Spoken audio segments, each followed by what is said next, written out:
This broadcast of ICC Athletics is being brought to you by Renaissance Bank, Little Caesars, Davis Ford, the Sonic of Fulton, Tupelo Coca-Cola Bottling Works, the Orthopedic Institute of North Mississippi, First American National Bank, the ICC BSU, your Itawamba County Farm Bureau agent, Joey Cox, Cagle Eye Center, the ICC Foundation, the Bank of Okolona, and the ICC Alumni Association. Davis Ford in Fulton is your Ford dealer for new cars, trucks, and SUVs and has a wide inventory of certified pre-owned vehicles. Find your next dream car or truck from our Ford showroom or go online to davisfordsales.com and search our new and used inventory to see what is on our lot. So stop by and test drive the all-new fuel-efficient Ford Focus or Ford Fusion or the new Ford Explorer or F-150. Go further with Davis Ford, 904 West Main Street in Fulton or online davisfordsales.com. Why settle for a checking account that just holds your money? Renaissance Rewards Extra gives you so much more. Like savings at more than 400,000 retailers, 24/7 roadside assistance, a cell phone protection plan worth up to $400, $25 in ATM fee refunds per monthly cycle, and a great interest rate when you meet 3 easy qualifications. Get extra today at rewardsextra.com. Renaissance Bank, understanding you. Member FDIC. Everyone has a unique story to tell. Maybe your story has you performing your new song in front of a crowd, getting to play your favorite sport, or enjoying a horseback ride in the country. At Orthopedic Institute of North Mississippi, our group of skilled surgeons understand your need to continue your story. That is why we are the preferred choice for orthopedic care. Thank you for choosing us. Our story is you. Orthopedic Institute of North Mississippi. The outlook for overpriced pizza has never been better. Who's gonna stop us? Sir, Little Caesars has the lowest price pizza delivered, guaranteed. We're not Big Pizza, we're Little Caesars. Get $5 off your first delivery. Pizza. Parmesan, Asiago, and fresh mozzarella. All this cheesing is rather pleasing.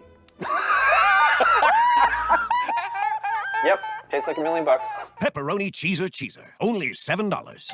Pizza. Hey, Indian fans, I'm Ricky Murphy, real estate agent, Tommy Morgan Realtors, and I'm also a proud alumni of the All-American Marching Band. Itawamba Community College was my home for 2 years, and where you decide to make your home will be one of the most important decisions of your life. Whether you're looking to create a plan to buy your first home, or if you're ready today to make a move into your forever home, give me a call or send me a message so we can discuss your next move. And from my family, Roll Tide! Good afternoon and welcome to Roy Crescent Field in Fulton, Mississippi on the campus of Itawamba Community College. Jeremy Kennedy with you for today's doubleheader matchup between the homestanding number 11 ICC Indians and the visiting Pearl River Wildcats. ICC ranked number 11 in the country, checking in 18-8 overall, 14-4 in league play. Pearl River 24-6, 14-4. You're listening to the Davis Ford pregame show. Visit 904 West Main Street in Fulton to experience the Davis Ford difference. Check out davisfordsales.com to see their new and used inventory. Tupelo Coca-Cola Bottling Works starting lineups. Serving Tupelo and the surrounding areas, Tupelo Coca-Cola Bottling Works is a proud partner with ICC Athletics and Itawamba Community College. And head coach Michael Avalon's lineup will look like this. Leading off playing left field is Nick Skaggs. Batting second is the catcher Graham Crawford. Batting third is the center fielder Tate Parker. The cleanup hitter is the designated hitter Casey Donaldson. Batting fifth, the first baseman Bon Siebert. Batting sixth, the third baseman Austin Izio. Batting seventh, the right fielder Eric Newsom. Batting eighth, the second baseman Dalton Cummins. And batting ninth, the shortstop John Griffin Bell. ICC and Coke, now that's a winning combination, and Coach Rick Collier hopes he's got that same winning combination put together with Game 1's defensive lineup. And the Indians go like this in the outfield. In left field, it's Hayden Harris. In center field, Lane Domino. Right field, Terrace Meeks. At third base, it's Bailey Albritton. Shortstop is Drew Capobianco. The second baseman, Kylan Carter. The first baseman, Tyler Murphy. Behind the plate is Connor Gardner. And on the mound for the Indians in game one is Will Armistead, making his 10th appearance, his 4th start. He's 3-0 on the year. He's pitched 40 in the 3rd innings, giving up 54 hits, 25 runs, 21 earned, 8 walks, 39 strikeouts. He's given up 2 home runs on the year, averaging 8.70 strikeouts per 9, and has a 4.69 ERA. And the first pitch is grounded to shortstop, and Capobianco fields that cleanly and throws across in time for out number 1. That is the First American National Bank opening pitch. Remember to follow the flag from Iuka to Tupelo to find the First American National Bank location closest to you. Proudly celebrating 55 years of being a customer-driven and community-focused bank. So Skaggs takes the first pitch and grounds out to Capobianco. He is out 6-3, and that will bring up the catcher Graham Crawford for Pearl River. And the pitch misses inside for ball 1. For Pearl River, they're hitting .300 as a team. They have a .430 on-base percentage, a .558 slugging percentage. They have hit 58, or I beg your pardon, they've hit, 58, or 3 home runs, I beg your pardon. They've got 58 RBIs.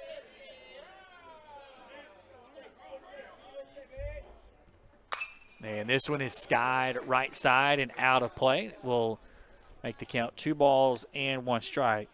Try this again. They've got 58 home runs on the year, as I struggle to read these awesome game notes that Lee Adams has given me. Adam Gore not with us, the SID. Dr. Brad Boggs going to join me on color momentarily. The 2-1 pitch, and the breaking ball misses outside to run the count to 3 balls and 1 strike. For Graham Crawford on the year, hitting .349, 9 home runs, 33 runs batted in. He is tied for second on the team in home runs with Casey Donaldson, the cleanup hitter. And he draws a 5-pitch walk, and that's the game's first base runner. The 21st walk he's drawn all year. Now batting is number 13, Tate Parker. And that will bring up the center fielder, Tate Parker. Parker hitting .398 on the year. 10 home runs, 41 RBIs. He has a .531 on-base percentage, .816 slugging. So Armistead going to have to deal with a very talented lineup. He's going to drop the bunt left side. It's a good one. Armistead's not going to be able to make the throw over there. And it's a bunt single for Pearl River, and they've got 2 on with only 1 out on a perfect bunt by the 3-hole hitter, Tate Parker. Batting next is number 11, Casey Donaldson. Well, this is a program that has been used to winning and certainly doing it on the offensive side. Michael Avalon was the head coach last time Pearl River came to this ballpark. Was the Region 23 tournament a couple of years ago. They won it en route to a deep run in the Junior College World Series, and they did it with a lot of runs and a lot of hits. And that pitch gets away. Both runners are going to move up, and Pearl River with a great start. Now they've got runners at second and third, only 1 down. So Donaldson hitting .280 on the year, 9 home runs, 27 runs batted in. He has a .381 on base percentage, a .590 slugging percentage. Breaking ball, and that one is over for a called strike. It'll even the count at 1-1.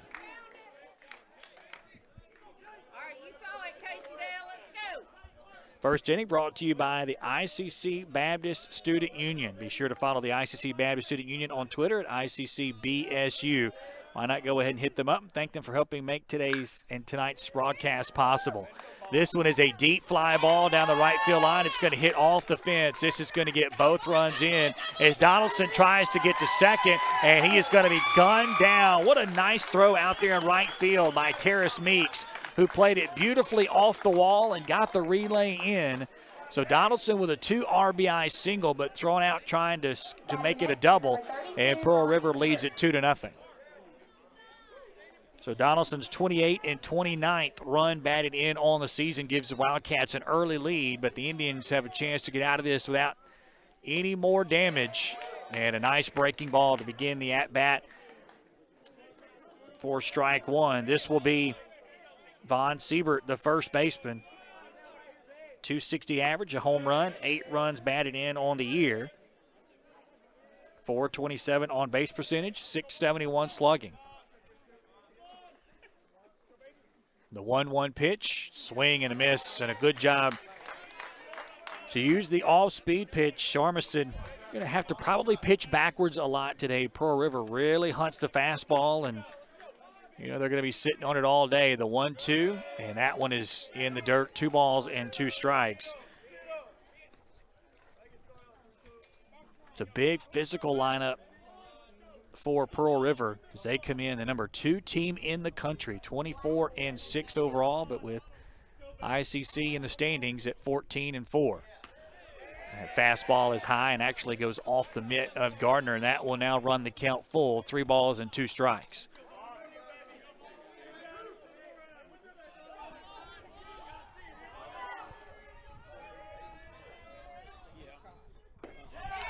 And that 3-2 pitch misses low and away for ball 4. Second walk issued by Armistead here in the inning. And Pearl River just continues to put so much pressure on you. And that will bring up Austin Izio, the third baseman. 6th batter to the plate for the Wildcats here in the inning. Izio hitting .315 on the year. 1 home run, 13 runs batted in, a .412 on-base percentage, .411 slugging.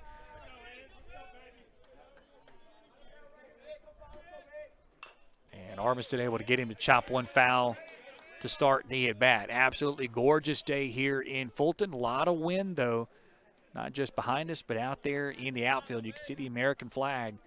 And so the wind perhaps going to play a factor if some of these balls get deep into the outfield. Yeah, tough day perhaps to be a pitcher. This one chopped right back up the middle. Armistead will glove it, and then he will underhand toss it to first base, and that will retire the side. But not before Pearl River gets a couple of runs and takes a 2-0 lead. We move to the bottom of the first. This is ICC Baseball on the ICC Sports Network. That's home. That's just like the Ravens. That's just like Pahokee, Florida. That's my second home. I got my degree from there, my first degree, college degree. It's part of my heart, it's part of my soul, it's part of my spirit.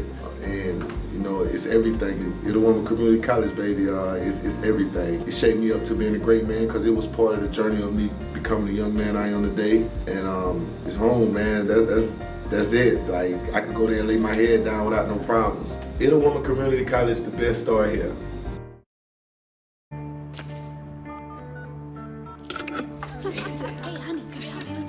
Today tastes like staying in. And it never tasted this good. You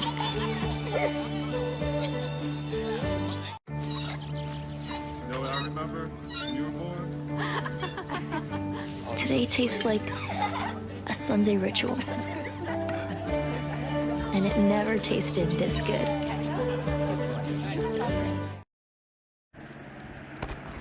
Ooh, fumble. Let's give her a Renaissance replay. Make the right call with Renaissance and get cell phone protection with Renaissance Rewards Extra Checking. Sign up today. $5 for my own money? That's a bad call. Let's give him a Renaissance replay. Sign up for Renaissance Rewards Extra Checking with ATM refunds today. Davis Ford in Fulton is your Ford dealer for new cars, trucks, and SUVs and has a wide inventory of certified pre-owned vehicles. Find your next dream car or truck from our Ford showroom or go online to davisfordsales.com and search our new and used inventory to see what is on our lot. So stop by and test drive the all-new fuel-efficient Ford Focus or Ford Fusion or the new Ford Explorer or F-150. Go further with Davis Ford, 904 West Main Street in Fulton or online davisfordsales.com. Gee willikers, this Coca-Cola Zero Sugar tastes mighty delicious. Come on, buddy. It has 0 sugar. But it tastes great. Let's take the breakables away. If you keep lying like this, you'll be a... Bottom of the first we go. Pearl River on top 2-0. That vaunted Wildcats offense really got to work early on Will Armistead. Now the Indians will try and respond. It'll be Lane Domino, the center fielder, who will lead things off. If you look at the defensive alignment for Pearl River after this pitch, as the lineup is going to deal with Turner Swistak. And the first pitch is fouled right side. No balls and a strike. For Pearl River, Skaggs in left field, Parker in center, Newsom in right, Izio at third, John Griffin Bell is the shortstop. Dalton Cummins at second. Von Siebert at first. And behind the plate is Graham Crawford. The 0-1 pitch, and that one chopped left side. What a diving play made. Strong throw over in time. Domino retired 5-3. What a beautiful play by Austin Izio over there at third base, robbing Domino of a hit. And one down for the Indians here in the second. That will bring up Riley Davis, the designated hitter for the Indians this year, hitting .315 on the season, a .429 on base percentage. They have a .479 slugging percentage. They have hit 21 home runs on the year, 37 behind what Pearl River has done. As Davis will step in with a .484 batting average. 2 homers, 24 runs batted in. He has a .574 on base percentage, a .653 slugging percentage. 0-1, this one chopped back up the middle. Swistak will glove it. He'll throw to first base in time, and quickly there are 2 down in the inning. The numbers on Swistak pretty good. He's making his 7th appearance, 7th start. He's 3-0 on the year with a 3.80 ERA. He's pitched 23 2/3 innings, given up 23 hits, 11 runs, 10 earned. 5 walks, 13 strikeouts. He has given up a home run on the year, so he's a pitch-to-contact guy. Obviously not that many strikeouts, but only pitched 23 2/3 innings. So he is averaging about a strikeout, half a strikeout an inning, so to speak. But the Indians should get some pitches in the zone to hit. This is Hayden Harris, the left fielder, batting third in the lineup for the Indians. And he takes that breaking pitch for a called strike. Didn't really like it. Harris hitting .333 on the year, 3 home runs, 18 runs batted in, .438 on base percentage, and a .538 slugging percentage.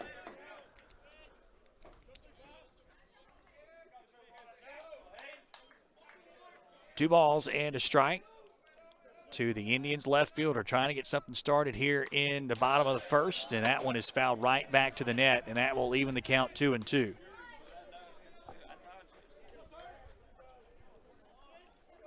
If he reaches, Kylan Carter, the second baseman, is on deck.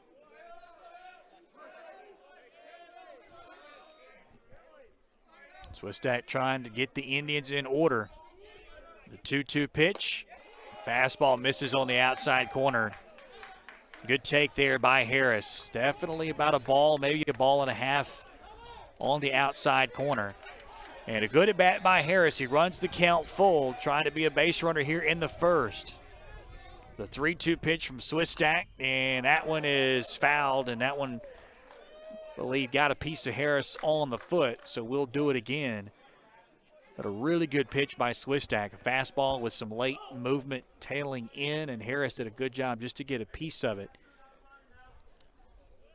And now he'll have a conversation with Coach Rick Collier. I think part of this is going to be to give him some time and try to work out that foul ball off the foot. Matter of fact, Coach Collier actually told the home plate umpire just letting him walk it off. And so Harris will step back in. A lot of energy in the ballpark early. 2-0 Wildcats. Full count pitch and a swing and a miss. And Harris is down on strikes. And Swistak with a 1-2-3 inning. No runs, no hits, no errors. Nobody left on base. After one, it's 2-0 Wildcats. We're back after this on the ICC Sports Network.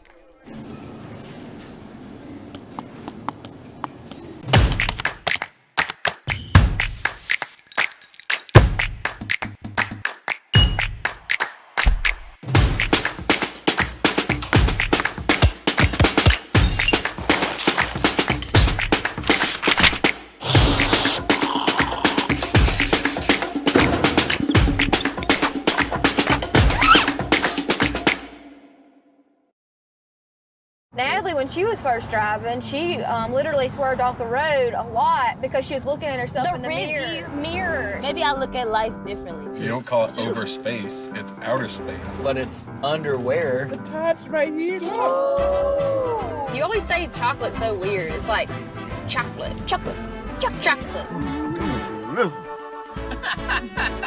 Wherever the conversation takes you, we're here. This is Howie Sonic. When I came back to school this year, I brought my bank with me, and the student checking account at First American National Bank was perfect for me.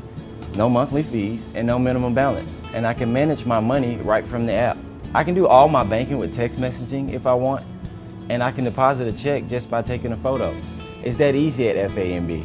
I took my bank to college with me. I took my bank to college with me. My bank followed me to college. I took my bank to college with me. I took my bank to college with me. It's that easy at First American National Bank. Welcome back as we start the second inning, 2-0 Wildcats. They'll have 7, 8, and 9. Eric Newsom, Dalton Cummins, and John Griffin Bell. And this aggressive lineup, 1 through 9, really impressive to watch. That one is fouled all the way down the left field line for strike one. It'll be the right fielder, Eric Newsom. He hits .317 on the year, 5 home runs, 17 runs batted in. He has a .391 on base percentage and a .617 slugging percentage. And a beautiful breaking ball in for a strike by Armistead, and that's what he's got to do. He's got to be able to really get that breaking ball over for a strike and pitch backwards and try to keep that lineup off balance. And looking for a quick inning, and that breaking ball is in the dirt. 1 ball and 2 strikes. Hopefully he can settle in against this really talented lineup.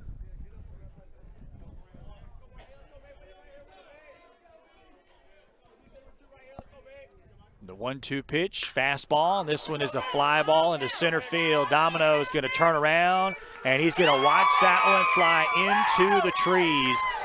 A solo home run over the .390 sign for Eric Newsom, and it's 3-0 Pearl River, his 6th home run of the season, 59th home run of the year for the Wildcats. Now batting is number 7, Dalton Cummins. Well, Armistead did a good job to get ahead 0-2 and then just missed his location, tried to come in with the fastball, left it over the heart of the plate, and Newsom just simply did not miss it. And, boy, once Domino turned and showed you his numbers, you knew it was best case scenario, maybe off the top of the wall, but the wind carried that one over dead center field. As there's a swing and a miss by Dalton Cummins, second baseman, hitting .314 on the year, 3 home runs, 16 runs batted in, .464 on base percentage, .477 slugging. The 0-2 pitch, good pitch, just missed on the outside corner. 1 ball and 2 strikes.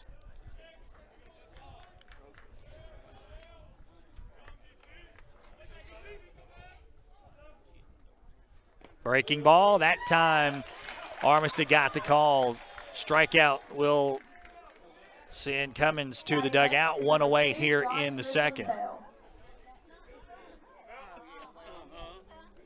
Strikeout brought to you by Renaissance Bank. Renaissance Bank, understanding you, renaissancebank.com. Armistead looking for more of those. Number 9 hitter John Griffin Bell, shortstop, to the plate. And first pitch is a slider that misses outside for ball 1. Bell hits .205 on the year, 3 home runs, 20 runs batted in. He has a .343 on base percentage and a .349 slugging percentage. As Armistead's pitch catches the outside corner to even the count, 1-1. Armistead working pretty quickly. So he's got his rhythm down, just unfortunately dealing with a lineup that is very talented. There's a swing and a miss on a slider, and now he's ahead 1 ball and 2 strikes. He will face the top of the order on deck. So no real time to try to get through the lineup. And there's back-to-back strikeouts as the slider gets Bell. 2 down here in the inning, and Armistead has a chance to get out of this with only 1 run given up as we move back to the top of the order, and it will be the left fielder, Nick Skaggs. He took the first pitch of the contest and grounded to short. So 0 for 1 on the afternoon is Skaggs, and he takes the first pitch, a slider, low and away for ball 1. Skaggs hits .292 on the year, 2 home runs, 14 runs batted in. He has a .433 on base percentage and a .521 slugging percentage. All of the strikeouts brought to you by Renaissance Bank. Renaissance Bank, understanding you, RenaissanceBank.com. And Armistead seems to have found a little command with his slider as he got that one over for a strike to even the count 1-1. Slider stays down as Skaggs pulled the bunt attempt back. 2 balls and a strike.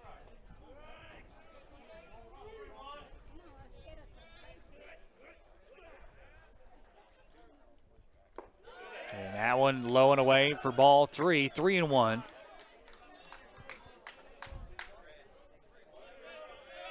Armistead desperately needs to avoid that 2-out walk. He's going to have number 2 hitter on deck. And breaking ball, that one, I guess, missed a little bit low. I thought Armistead did a good job to flip that in there, but it's another walk, and that will keep the inning alive. And now Graham Crawford will step to the plate. Crawford hitting .349 on the year. 9 homers, 33 RBIs. He drew a walk back in the first and then later scored on the 2 RBI single by Donaldson. Pearl River on the year, 93 of 102 in stolen bases, which is just crazy. Indians, by comparison, 19 of 24.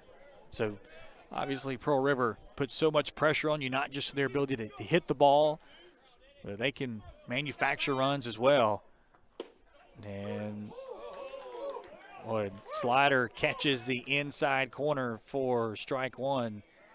Doesn't really make up for the last pitch that was called a ball that put a runner on base, but that one certainly beneficial to the Indians. As that one is fouled into the Pearl River dugout. Gardner was on the move.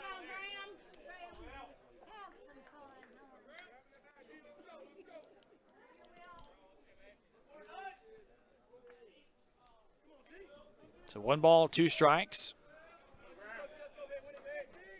Skaggs 6 for 6 on the year in stolen bases. See if they try to test the arm of Connor Gardner. 1-2, and this one chopped foul right side. Good breaking ball that was really buried, but shows you just how good this team is offensively as Crawford able to get a piece of it and stay alive. He was way out in front and looked like Armistead was going to get him to chase that one and end the inning with a strikeout.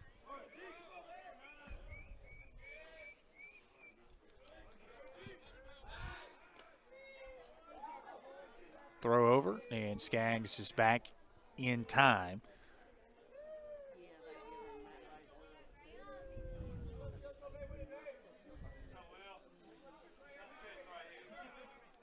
There he goes. Pitches outside. Gardner throws down to second base. Not in time. Skaggs with his 7th stolen base of the year. 94th for Pearl River. Now 94 of 103. Played 30 games. Have 93 stolen bases. So you do the math. A little more than 3 a game. Already got 1 here in the top of the 2nd. 2 balls and 2 strikes. Crawford trying to draw a walk or drive in a run. He will send a high fly ball into left center field. Harris is over. He's under it and makes the catch. And that will end the inning, but not before a solo home run by Eric Newsom extends the Pearl River lead 3-0 as we move to the bottom of the 2nd. This is ICC Baseball on the ICC Sports Network. The outlook for overpriced pizza has never been better. Who's gonna stop us? Sir, Little Caesars has the lowest price pizza delivered, guaranteed. We're not Big Pizza, we're Little Caesars. Get $5 off your first delivery. Pizza, pizza. Parmesan, Asiago, and fresh mozzarella. All this cheesing is rather pleasing. Yep, tastes like $1 million. Pepperoni cheeser, only $7. Pizza, pizza.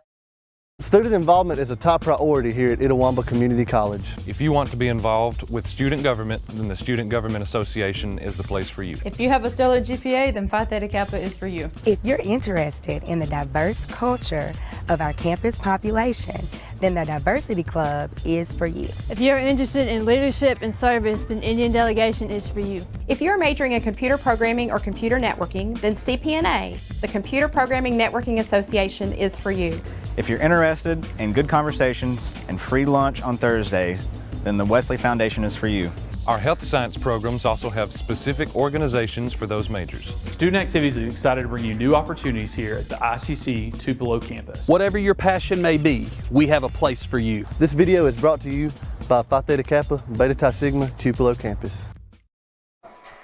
Bottom of the second we go, 3-0 your score, Pearl River on top. Second inning sponsored by the Bank of Okolona. Jeff Harrod and all the great folks at the Bank of Okolona is proud to help bring ICC baseball and softball your way.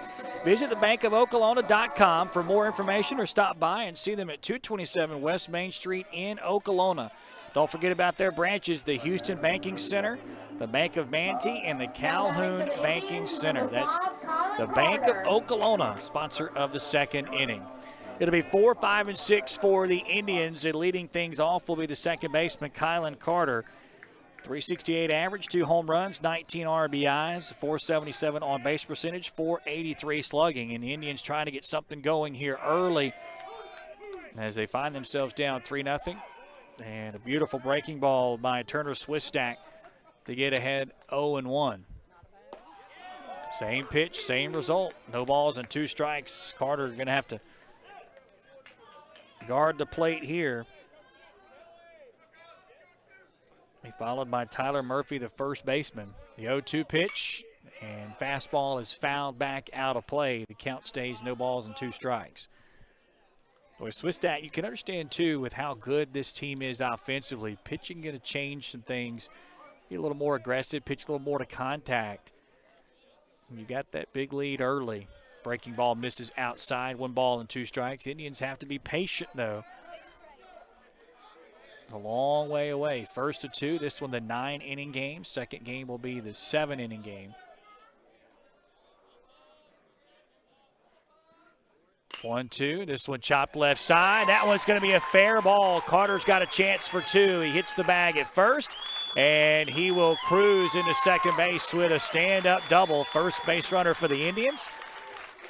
And for Kylan Carter, that is the 5th double of the year for him, and the Indians have a runner in scoring position.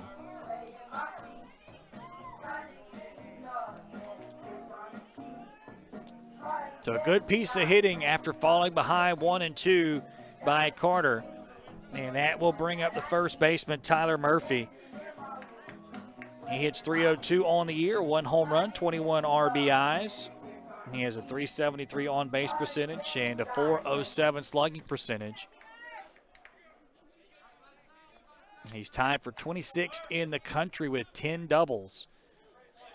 And if he can get number 11, that will easily drive in a run and also put him in scoring position. And that's what the Indians have to do, just kind of chip away. Last time these two teams got together, I mentioned, was the Region 23 tournament a couple of years ago. Pearl River won that one 21-13. They won the tournament and finished 3rd, I believe, in the College World Series. So these two teams, no strangers to kind of playing a slugfest, as that pitch misses low and away for ball 1.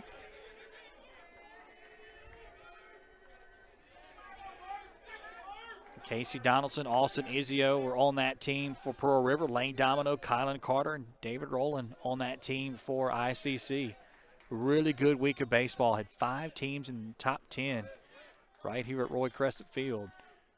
The 1-0 pitch, that one downstairs. 2 balls and no strikes. And now Swistak for the first time laboring just a bit. And now Murphy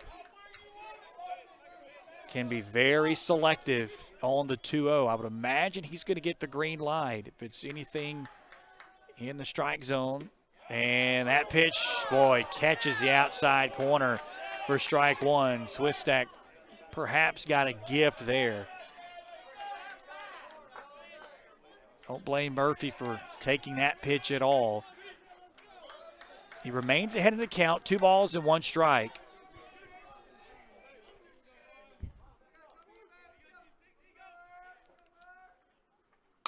Grounded right side, through for a base hit in the outfield. Carter's going to hit the bag at third. They're going to hold him up.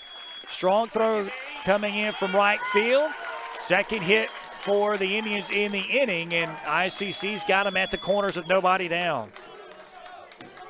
Now batting is number 32, Connor Gardner. So now Indians with a tying run coming to the plate. Connor Gardner, the catcher, hitting .262 on the year, 1 home run, 6 runs batted in. He has a .516 on-base percentage, a .429 slugging percentage, but a really good piece of hitting there by Murphy. Got a pitch on the inside corner, used the inside-out swing, and got it into the outfield. A good job by Coach Collier. I don't know if Carter just didn't get a good read on that or what, but he didn't get the best jump out there at second base, and it would have been awfully close at home if Carter had been sent. So good idea by Coach Collier just to hold him up. You got Swistak a little bit on the ropes here and a chance to get 1 run, maybe a couple more, and this one's going to get 1. A high fly ball in the deep right field. That one is gone. A 3-run shot, and we are tied.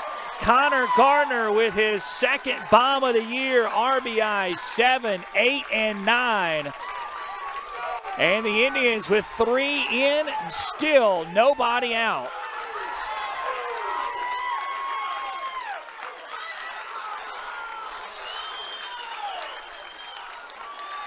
Well, I just talked about these 2 teams playing a slugfest. I think this is kind of what we're in for all afternoon long. Michael Avalon's going to have a meeting on the mound with his starter. And just like with the home run Newsom hit in the top of the second inning, that one a little bit wind-aided. Both balls were hit hard, but I think on a normal day they're both doubles off the top of the wall. That one kind of just barely got over the 365 sign in right field. Wind playing a little bit of havoc for pitchers, doing all they can for the hitters, and what a response by the Indians to fall behind 3-0. But they have hit Swistak very hard here in the inning. Leadoff double by Kylan Carter, Tyler Murphy with a single to right, and then a 3-run bomb by the catcher Connor Gardner to tie things up. And now that will bring up Terrace Meeks, who hits in the 7 spot, the right fielder. He has a .304 average, 1 home run, 13 runs batted in, .372 on base percentage, .449 slugging. And now the question is, how does Turner Swistak respond after giving up his 2nd home run of the year? And more importantly, surrendering the 3-run lead his team gifted him to start the inning. Meeks bloops this one left side, down for a base hit, and that's going to be a single. And boy, Austin Izio, the third baseman, just tossed his glove into the air. And I think we're going to have a conversation. That ought to put Meeks at second base. I mean, no way you can do that. And Coach Collier talked about it immediately, pointed to it immediately. There's no ambiguity. Izio jumped and just tossed his glove into the air. He had no chance to catch the ball, and that's going to put Meeks on second base. And now Michael Avalon is going to come out and have a conversation with the home plate umpire, but there's no ambiguity there at all. You simply can't do that. And so Meeks is going to be at second base. And I'm not really sure why Austin Izio would even try that. I mean, there's no chance you're going to be able to catch that. And so just, let it go into left field and play on. And Indians will take it, though. It's an extra 90 feet. And now the Indians have a runner in scoring position with a chance to take the lead. Still nobody out here in the bottom of the second. It's the 4th hit of the inning off of Swistak. And if nothing else, Avalon at least got the umpires to talk about it again. But I definitely think that's going to put Meeks at second base and keep him there. think the only argument here is it didn't interfere with the ball, but I'm still in agreement with you that, and they are too, as you can tell. They're going to leave him at second base. Yeah, there's no way that once you put him at second, you bring him back. So that will bring up Bailey Albritton, who hits 8 in the lineup. Third baseman for the Indians. He hits 188 on the year, home run, 13 RBIs, 313 on base percentage, 275 slugging.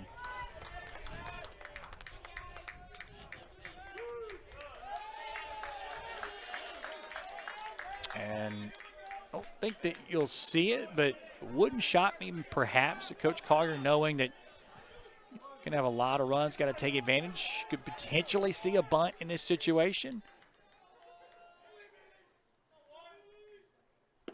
Not squaring around. First pitch misses down low for ball one. Obviously, the other side of it is, look, you got 4 hits into the inning, 3 runs. Swistak struggling. Don't help him at all by giving him an out.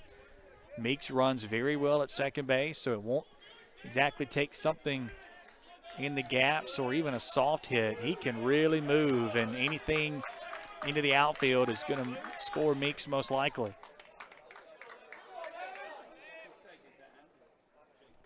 With Swistak really laboring after a pretty easy first inning. Got the Indians in order, but has struggled here in inning number 2. And fastball catches the very top of the strike zone. 1 ball and 1 strike.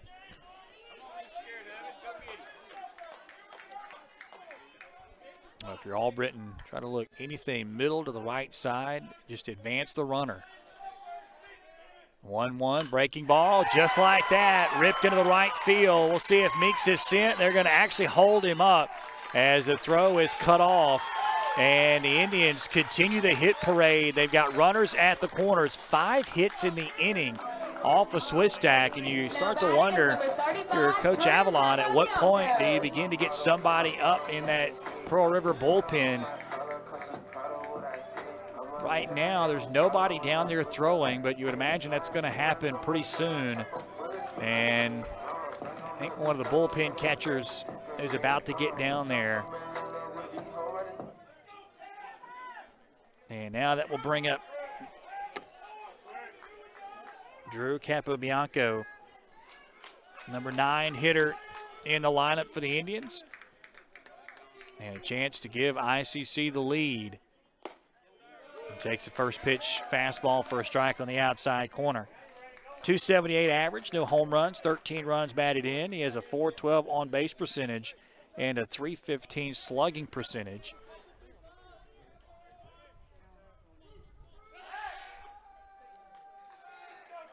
And Albritton back easily. Only 1 stolen base attempt all year. He was successful. And as I mentioned, Indians only 19 of 24, so not a team that's going to run a lot.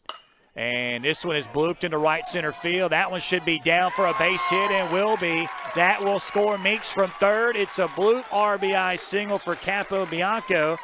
And the Indians lead it 4-3 on his 14th RBI of the season. 4 runs in the inning, now 6 hits off of Swistak.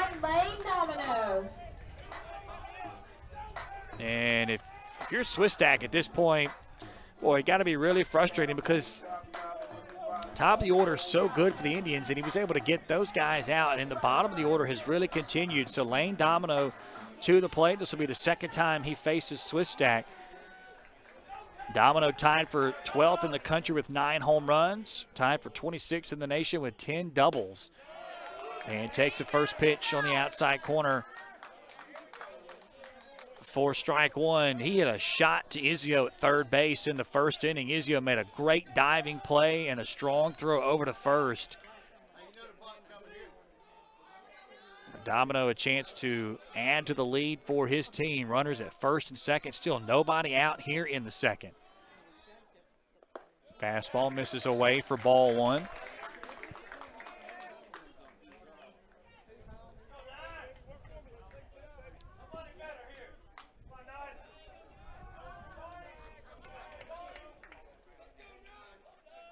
So Stack came in with an ERA under 4. That will no longer be the case no matter what happens from this point forward, as the Indians have hit him hard here in this inning. And this one is popped up behind home plate. It's going to stay in and misplayed right in front of the ICC dugout by Graham Crawford. Boy, that, quite frankly, a play he would probably tell you that he should have made. And so Domino gets a second chance. 1 ball and 2 strikes, and see if he can capitalize on the extra out. And that's what the Wildcats badly needed, was an easy out there, and see if Swistak could settle in.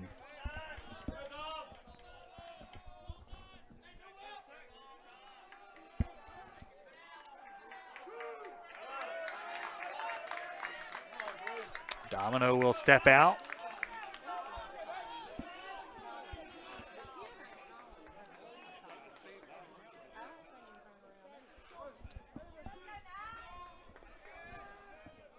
The 1-2, swing and a miss. Boy, well-located fastball by Swistak as he finally records the first out of the inning. Second strikeout for him. And that will bring up the number 2 hitter, Hayden Harris, the left fielder, 0 for 1. The Indians with runners at first and second, 1 out, 4 runs in, 6 hits. And boy, both of these teams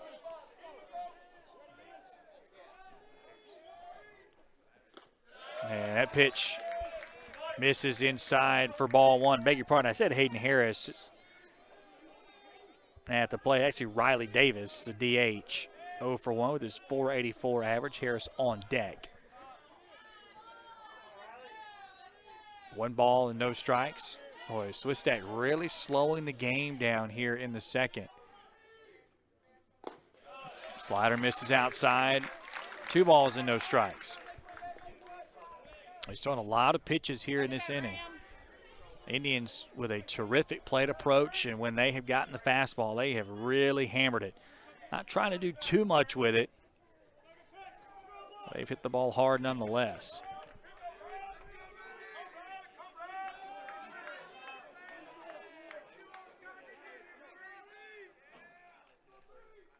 The 2-0 downstairs, 3 balls and no strikes, and this will probably be Swistak's last hitter. I can't imagine Coach Avalon, even with that very talented offense, is going to be able to stay with him too much longer. The Indians looking at potentially loading the bases for the 3 and 4 hole hitters. The 3-0 pitch, and that one in there for a called strike. It barely caught the inside corner as Swistak badly missed his spot.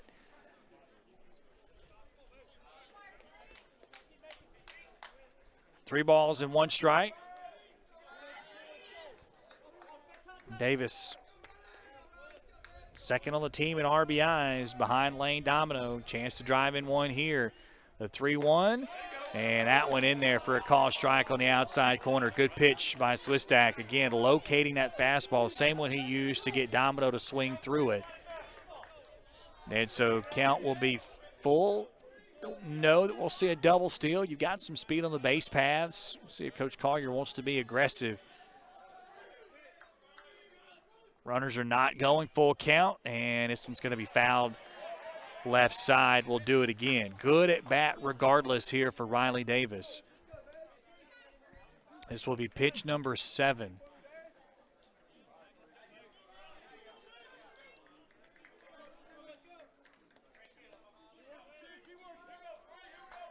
Wind continues to pick up, particularly out there in right center field. Big gap that way if Davis can go the opposite side. Also really big hole between first and second base.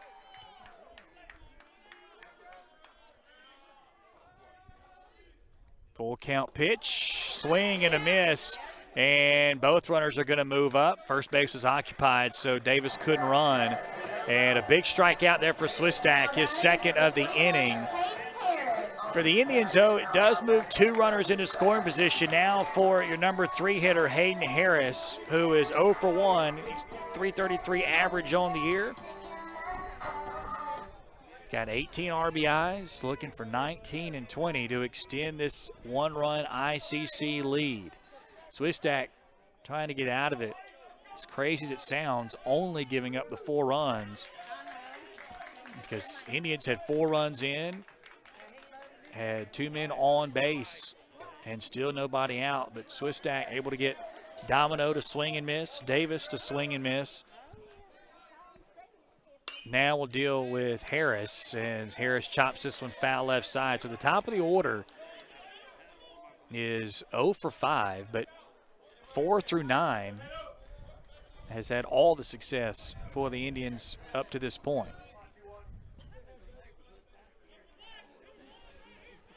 Harris tied for 26th in the country with 10 doubles, so he and Lane Domino lead the Indians in that category. The Indians have 57 doubles on the year, and they've got almost half of them.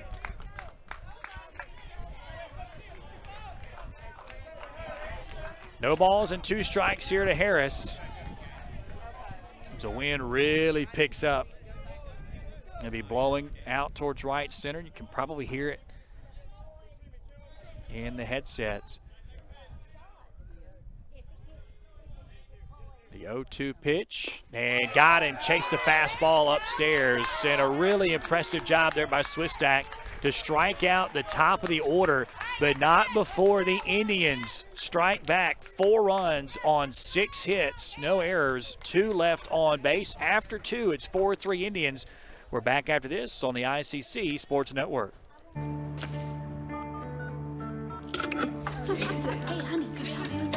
Today tastes like staying in, and it never tasted this good. You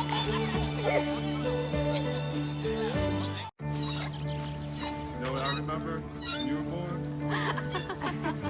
Today tastes like a Sunday ritual, and it never tasted this good. Everyone has a unique story to tell. Maybe your story has you performing your new song in front of a crowd, getting to play your favorite sport, or enjoying a horseback ride in the country. At Orthopedic Institute of North Mississippi, our group of skilled surgeons understand your need to continue your story. That is why we are the preferred choice for orthopedic care.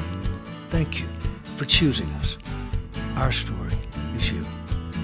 Orthopedic Institute of North Mississippi.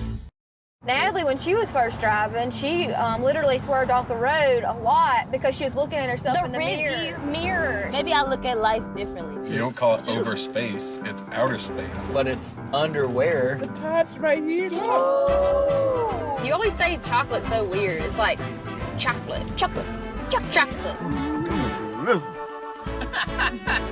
Wherever the conversation takes you, we're here.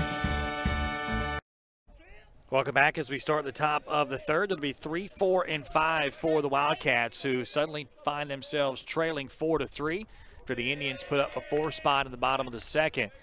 And the first pitch from Will Armistead is in the dirt. It skips back to the backstop for ball 1.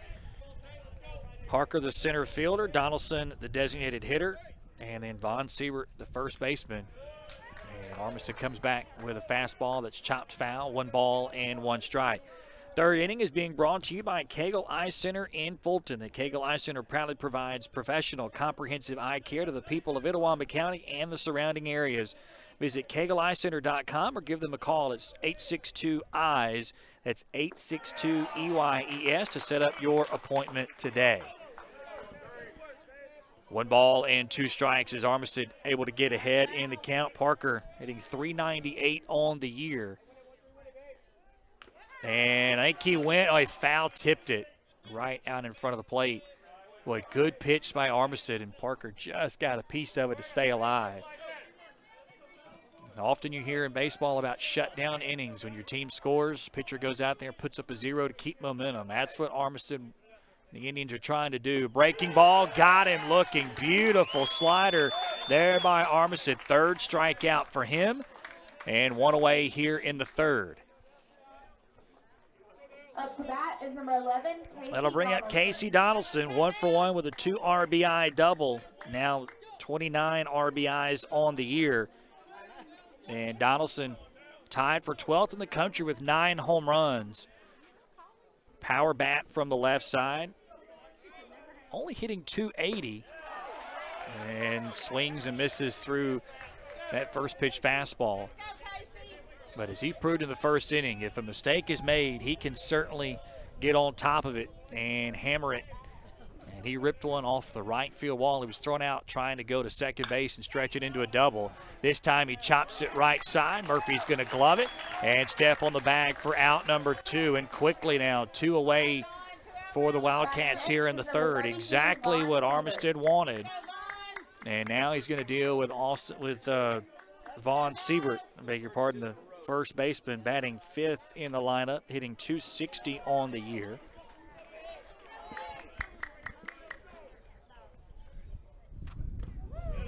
And looks at the first pitch fastball for ball 1.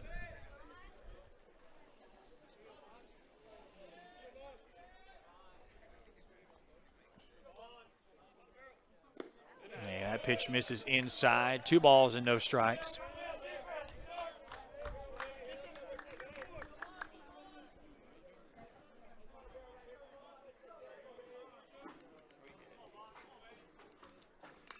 And that one fouled right back to the screen. 2 balls and 1 strike. As Armistead came in with the fastball. Siebert didn't miss it by much. 2-1 pitch, breaking ball, beautiful. He gets a swing and a miss, foul tip. And Armistead has found his pitch that he's commanded the best today. He has really gotten on top of that slider. It has really bothered Pearl River. See if he comes with it again. The 2-2 breaking ball, and that one stays high. Will run the count full.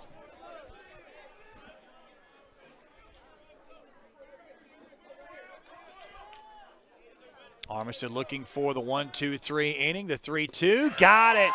Swing and a miss. 2 strikeouts in the inning. He's got 4 through 3, and the Indians have a 4-3 lead as we move to the bottom of the third.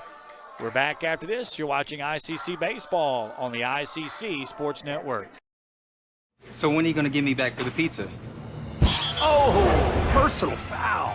Let's give him a Renaissance replay. Make a successful handoff when you transfer funds to friends and family with Zelle in the Renaissance mobile app. Let's give him a Renaissance replay.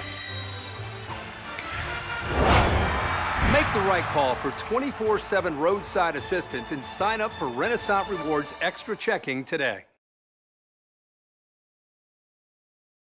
Davis Ford in Fulton is your Ford dealer for new cars, trucks, and SUVs and has a wide inventory of certified pre-owned vehicles. Find your next dream car or truck from our Ford showroom or go online to davisfordsales.com and search our new and used inventory to see what is on our lot. So stop by and test drive the all-new fuel-efficient Ford Focus or Ford Fusion or the new Ford Explorer or F-150. Go further with Davis Ford, 904 West Main Street in Fulton or online davisfordsales.com.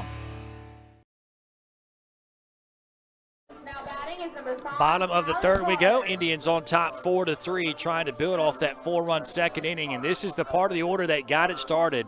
Top of the order is 0 for 6, but Kylan Carter is going to lead things off 1 for 1 with a double and later scored in the inning. And this is the part of the order that had all kinds of success, and it's going to get started the exact same way. Chop down the third base side. Boy, Carter held up. It's going to be a single. I thought he was going to easily be able to get to second base. I don't know if he just didn't get out of the box as quickly as he wanted, but nonetheless, it's his second hit, 7th hit for the Indians off a Swiss stack. And a leadoff runner again for the Indians, and now that will bring up Tyler Murphy, the first baseman. He's 1 for 1 with a single, and he later scored in the inning. Boy, such a big job and a nice job by Will Armistead to put a 0 up in the third inning. Pearl River got 2 in the first, 1 in the second, but didn't get anything in the third. Went in order. Indians went in order in the first. And then Kylan Carter led things off with a double in the second, and the Indians got 4 runs on 6 hits. Coach Collier having a conversation with his guys, I think seeing something from Swistak and trying to relay that to the guys on deck, as that one is chopped down the left field line. And Murphy behind at the count, 0-2. Well, Michael Avalon staying with Swistak on the mound. A little bit of activity in that Wildcat bullpen. The 0-2, and this one is sent out into right field. Park is going to hold it, and it's squeezed there by Newsom for out number 1. It's a big out there for Swistak. Batting next is number 32, Connor Gardner. It will keep Gardner on first, or Colin Carter on first.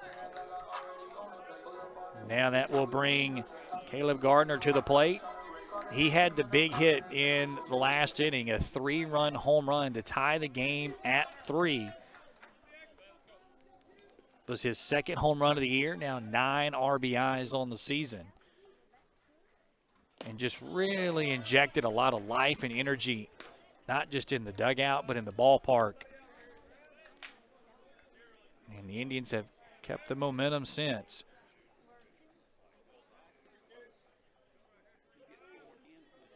No balls and a strike to Gardner. 0-1. This one chopped right side, should be 2. To second for 1. To first base in time. And the Wildcats turn the 4-6-3 double play. And just like that, Swistak able to pitch around the leadoff single. And we have played 3. Your score, 4-3 Indians. We're back after this on the ICC Sports Network. Gee willikers, this Coca-Cola Zero Sugar tastes mighty delicious.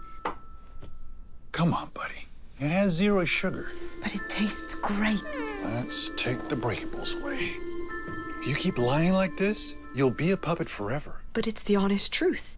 You'll never be a real boy. It's no lie. You're right. It's delicious. Told you. I never lie. Hey Indian fans, I'm Ricky Murphy, real estate agent, Tommy Morgan Realtors, and I'm also a proud alumni of the All-American Marching Band. Itawamba Community College was my home for 2 years, and where you decide to make your home will be one of the most important decisions of your life. Whether you're looking to create a plan to buy your first home, or if you're ready today to make a move into your forever home, give me a call or send me a message so we can discuss your next move.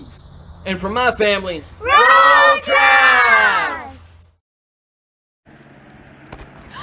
Ooh, fumble. Let's give her a Renaissance replay. Make the right call with Renaissance and get cell phone protection with Renaissance Rewards Extra Checking. Sign up today. $5 for my own money? That's a bad call. Let's give him a Renaissance replay. Sign up for Renaissance Rewards Extra Checking with ATM refunds today. Top of the 4th we go. 4th inning brought to you by the Orthopedic Institute of North Mississippi. From strains and sprains to tears and breaks, the Orthopedic Institute of North Mississippi has got you covered. Give them a call at 662-377-BONE. That's 662-377-BONE. Or stop by at 499 Gloucester Creek Village in Tupelo. It'll be 6, 7, and 8 for the Wildcats to face Will Armiston.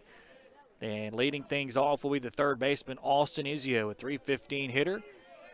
And Armiston able to get the slow ground ball to first base. Murphy going to glove it and step on the bag for out 1. And, boy, for Armiston, that's now 5 in a row retired.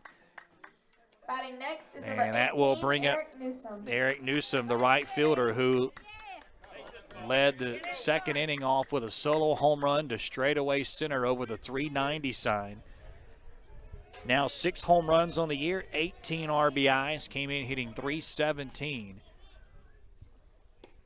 And takes the first pitch fastball on the inside corner for strike 1.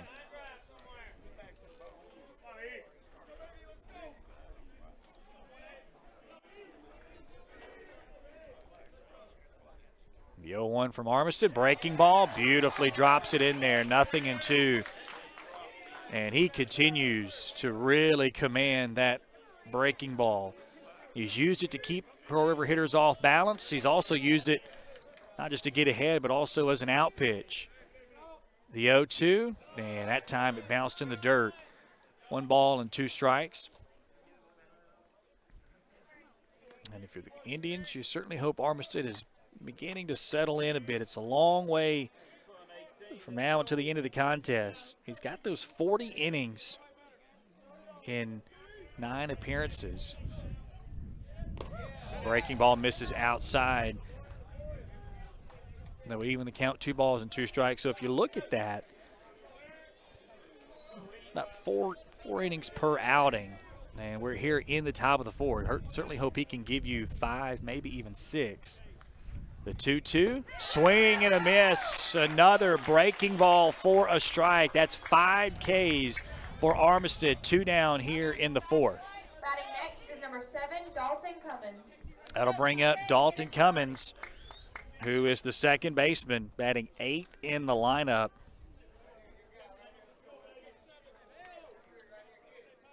And he'll try to get something started. Armistead trying to have back-to-back 3 up, 3 down innings. And another slider in there for a strike, 0-1.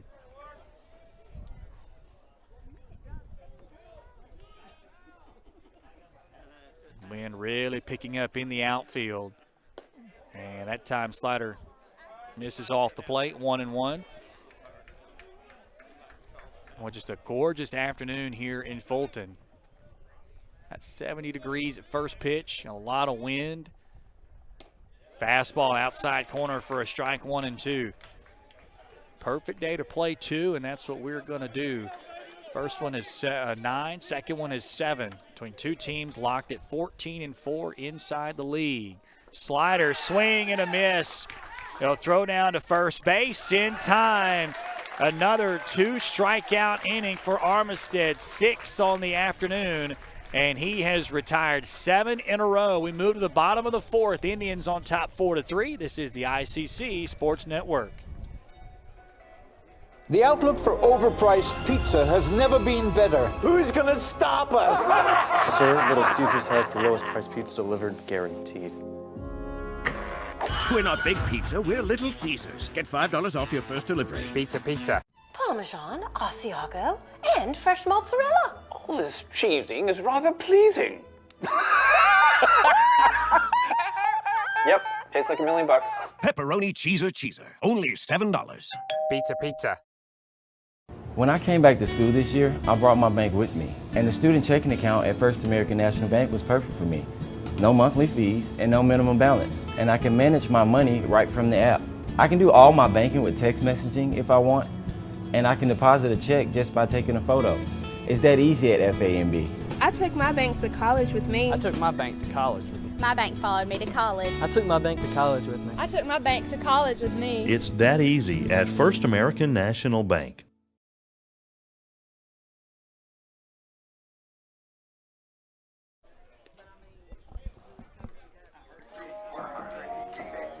To the bottom of the 4th we go. 4-3 Indians on top. And it'll be 7, 8, and 9 for ICC. Terrace Meeks, Bailey Albritton, and Drew Capobianco all 1 for 1. Part of that 4-run second inning, in which the Indians got 6 hits. ICC with 4 runs on 7 hits to this point. Back out for his 4th inning of work is Turner Swistak, starting pitcher.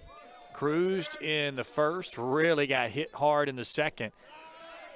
And then pitched around a leadoff single back in the 3rd and starts with a beautiful sweeping breaking ball, which Meeks tried to hit it to downtown Fulton and came up empty, 0-1. And this one lined down the right field line. If it's fair, it's trouble. It's a fair ball. Meeks is going to hit the bag at first. He's going to head for second. The throw comes in, not in time. And it's a leadoff double for Meeks and the Indians. And for Meeks, that is his first double of the year. And it's the 8th hit off of Swistak. So Meeks is 2 for 2. Bailey Albritton to the plate.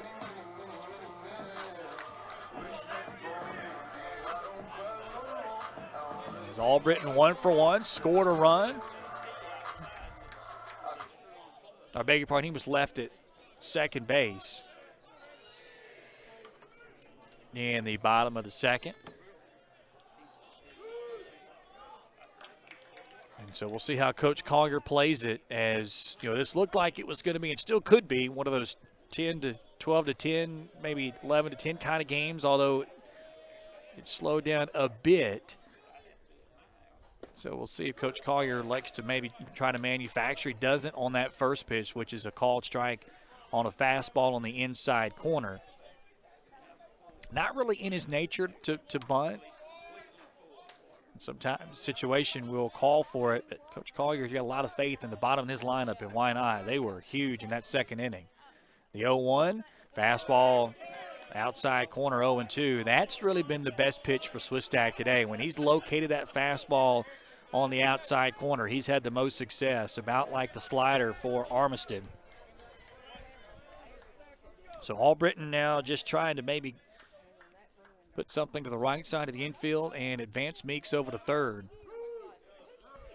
And that's about the 9th or 10th time already that we've had a batter call time and step out. Swistak really slows the game down when runners are on base. 0-2, and a good at-bat. Bouncing ball right side, and fielded cleanly there into first base in time. So Albritton is retired 4-3, but he moves Meeks over to third and works just like a bunt. So 90 feet away are the Indians from plating their 5th run of the day and taking a 2-run lead. And he got a little dicey there for Dalton Cummins. I think he was really allowing the ball to play him, but did a good job just to get the glove on it. They make the easy throw, so now that will bring up Drew Capobianco. 1 for 1. And the rarely seen pickoff to third, as Meeks is back standing. In at the corners are the Wildcats, so anything up to the middle of the infield will easily score Meeks. Capobianco hitting .278 on the year. And this one is popped left side. I don't think it's going to be deep enough, and Meeks is not even going to try it. And that's a huge out recorded by Swistak as Skaggs able to settle under it. And now Swistak a pitch away from getting out of this without giving up anything. And he's going to face the top of the order, and that's where he's had all of his success. 1, 2, and 3 hitters for the Indians are 0 for 6 on the afternoon. You feel like they're due, though, and this would be a good time for Lane Domino to get a base hit. Tied for 12th in the country with 9 home runs and 26th in the land with 10 doubles. 0 for 2 with a ground out and a strikeout. Domino hitting .398. And he hammers this one in the right center field gap. That one's on its way, going to one-hop the wall. Meeks will score easily from third. Domino slides in with an RBI double, and Lane Domino gives the Indians a 5-3 lead. 29th RBI of the year, 11th double of the season. And for the Indians, that is hit number 9 as they continue to really hammer Swistak. And finally, the top of the order, able to come through, and Domino hit that one about as hard as you possibly could. I thought for a second it might have enough juice to get out of here, but hit the top of the wall. And so the Indians get a critical 2-out hit and add to their lead 5-3. This will bring up Riley Davis. 0 for 2. The DH came in hitting .484. I mentioned Lane Domino being due. Davis feels the same way. And this time it was Graham Crawford who called time, and I think he and Swistak not on the same page when it comes to signs at second base. I don't think you're going to see Domino take off at all. I don't think Coach Collier is going to want to take the bat out of the hands of his DH Riley Davis.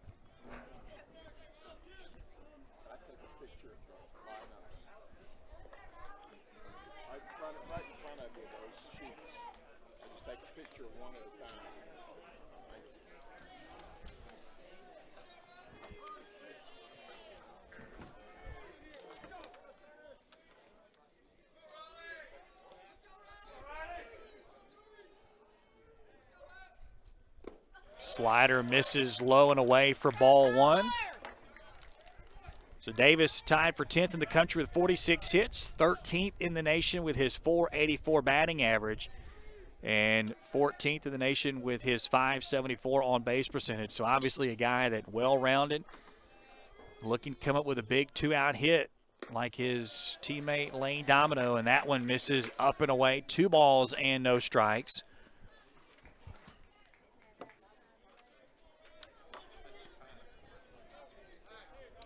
Well, if you're Swiss Stat, you got to be careful here. You do have first base open. Of course, Hayden Harris, number 3 hitter on deck. Would imagine if this becomes a 3-0 or 3-1 count, Swiss Stat won't exactly give in with a fastball. The 2-0 pitch, boy, he did, and he may have gotten away with it. High fly ball into right center field, and drifting back to make the catch is Tate Parker, and that will retire the side. But the Indians add a run on a couple of hits. Lane Domino with a big RBI double. 5-3 after 4. This is ICC Baseball on the ICC Sports Network. Tomorrow. Tomorrow is what we anticipate, what we work for, what we want to improve. At Itawamba Community College, we offer the courses, pathways, and the training that can help turn your vision of tomorrow into a reality. So why wait? Your tomorrow can start today at Itawamba Community College. The best start here.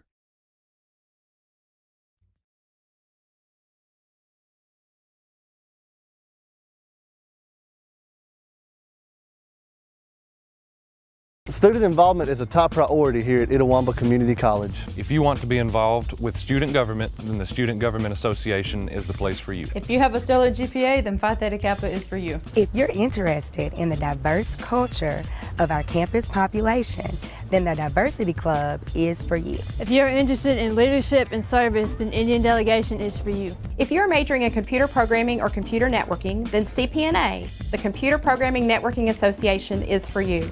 If you're interested in good conversations and free lunch on Thursdays, then the Wesley Foundation is for you. Our health science programs also have specific organizations for those majors. Student activities. Number 2, John Griffin Bell. We move to the top of the 5th inning. 5th inning is sponsored by our streaming provider, WSN Live. WSN is a turnkey live streaming solution for athletics, churches, and other organizations. Whether you are streaming for the first time or are a veteran broadcaster, Wi-Fi Sports Network provides everything you need to deliver reliable, live, quality broadcasts. As the first pitch is grounded left side, Capobianco up with it and makes a strong throw over in time. As one pitch, one out, 8 in a row is retired. John Griffin Bell, shortstop, grounds out. So now the top of the order for Will Armistead.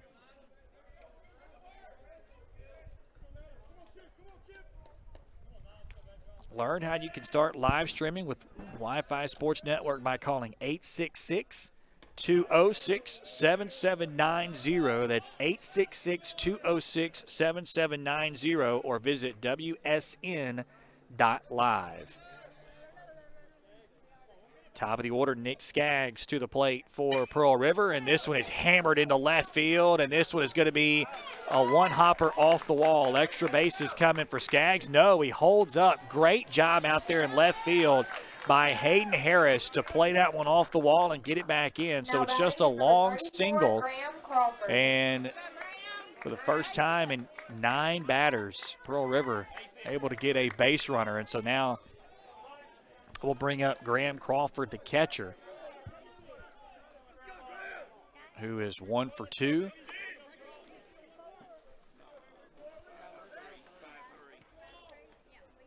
So 1 on, 1 out for the Wildcats. Slider, and this one. And home plate umpire, I think, is going to say it was a foul ball. Crawford said it hit him, but he absolutely went after it trying to bunt. And if you, just like if you swing and it hits you, that's a strike. And Coach Avalon, I think, is going to have conversation with the home plate umpire. And I think what Coach Avalon's going to say is, that's fine, but I want my runner at second base because he was stealing. you wonder how they can do that with it being a dead ball at that point, and so that's the issue. Yeah, that's what's going to end up happening. So they're going to move the runner back to first base. And so Skaggs at first base, Crawford back to the plate, and it'll be a no ball, 1 strike count.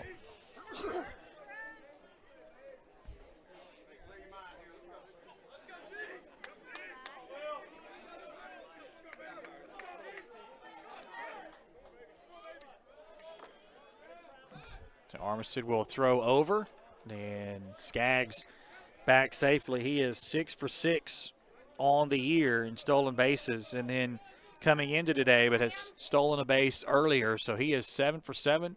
Pearl River 94 for 103. There's the snap throw close, but Skaggs back pretty easily. So Armistead trying to keep the scoreless streak going here in the top of the 5th. And that one goes off the glove of Murphy. Skaggs is going to get to second base, and he'll stop there. And so the error will put a runner for the Wildcats in scoring position, and frustrating there for the Indians. You can understand why ICC would want to throw over with how much the Wildcats like to run, but Murphy just couldn't hold on to it, so an error on the Indians.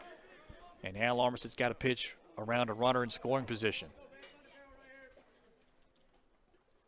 And that one going to be in the dirt, and Skaggs is going to use that to get to third base. And so all of a sudden, Wildcats 90 feet away from cutting the lead to 1. We'll see what the Indians elect to do with a corner infield. Albritton at third, asking Coach Collier where he wants him positioned, and it looks like he and Murphy over at first base are going to be in. Middle infield playing back. They'll concede the run. Slider in there for a called strike. Big pitch there by Armistead. 1 ball and 2 strikes.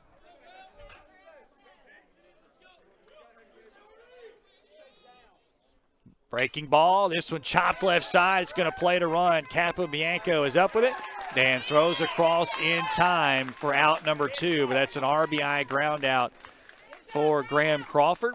And Pearl River inches closer. It's 5-4.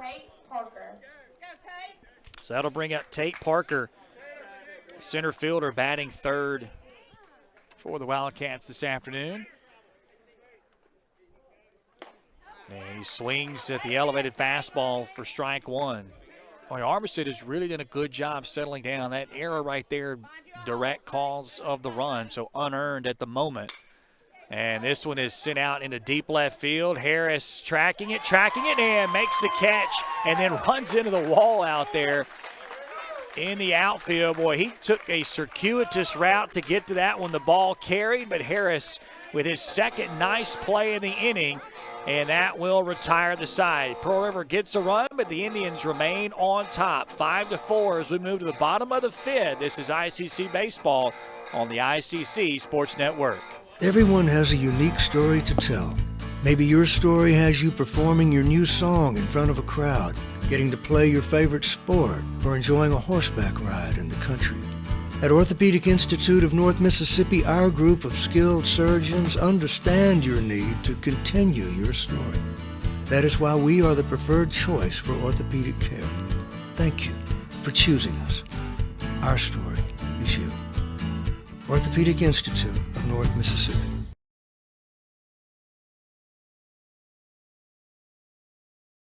If this just cost a little bit less. Let's take a look at that with the Renaissance replay. Make the right call with over 400,000 shopping discounts right from the Renaissance Rewards Extra checking app. Might be a little while before I get to the bank. That's an incomplete pass. Let's give it a Renaissance replay. Renaissance Mobile Check Deposit. Make the right call and open an account with Renaissance today. Bottom of the 5th, Indians on top 5-4 as Pearl River got a run in the top half of the inning. New pitcher for the Wildcats, number 20, Jacob Shurer, Making his 8th appearance of the year. He's actually had 6 starts. He's 4-1 with a 4.57 ERA. He's pitched 21 2/3 innings, given up 21 hits, 16 runs, 11 earned, 16 walks, 26 strikeouts, but also given up 4 home runs. So he's somebody that will pitch to contact, and the Indians are going to get some pitches to hit in the strike zone, and ICC will have 3, 4, and 5 to lead things off here in the inning. It'll be Hayden Harris, Kylan Carter, and Tyler Murphy as we continue to go back and forth between two teams that are really having a good year. Pearl River ranked number 2 in the country. ICC ranked number 11. A lot of offense early. Pitchers have settled in a bit. So we'll see if Shurer can keep Pearl River where they are. And the first pitch is sent out into left field, and a lazy fly ball is hauled in by Skaggs. So 1 pitch, 1 out, and Harris Next is number 5, Colin Carter. now 0 for 3 on the afternoon in that 3 spot. Here's a guy, though, that is seeing it well. Kylan Carter 2 for 2 with a double and a single. Scored the first run of the game for the Indians on that 3-run home run from Caleb Gardner.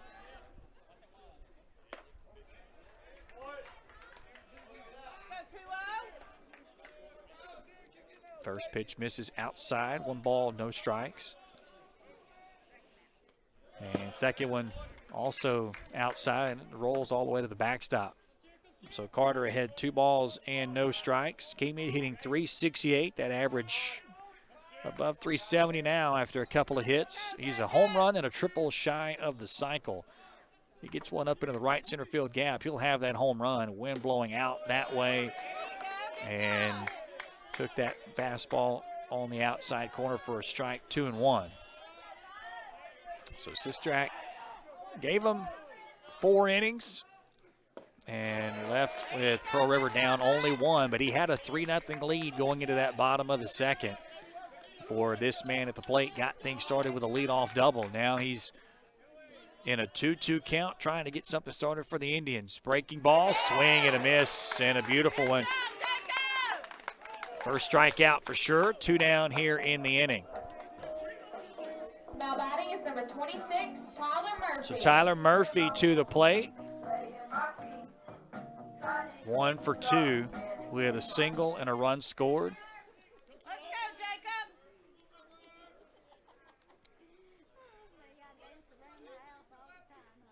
And Shurer with a beautiful breaking ball in there for a called strike. Seen Shurer and certainly Armistead really use the slider to get ahead and not just kind of pitch backwards and keep hitters off balance, but use it as out pitches. Kind of locate their fastball where they can. And there it is again, flipped in there for a called strike, and he's quickly ahead 1 ball and 2 strikes.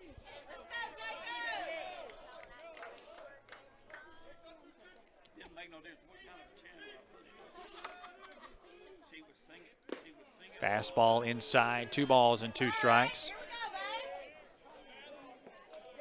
Murphy hitting .300 on the year.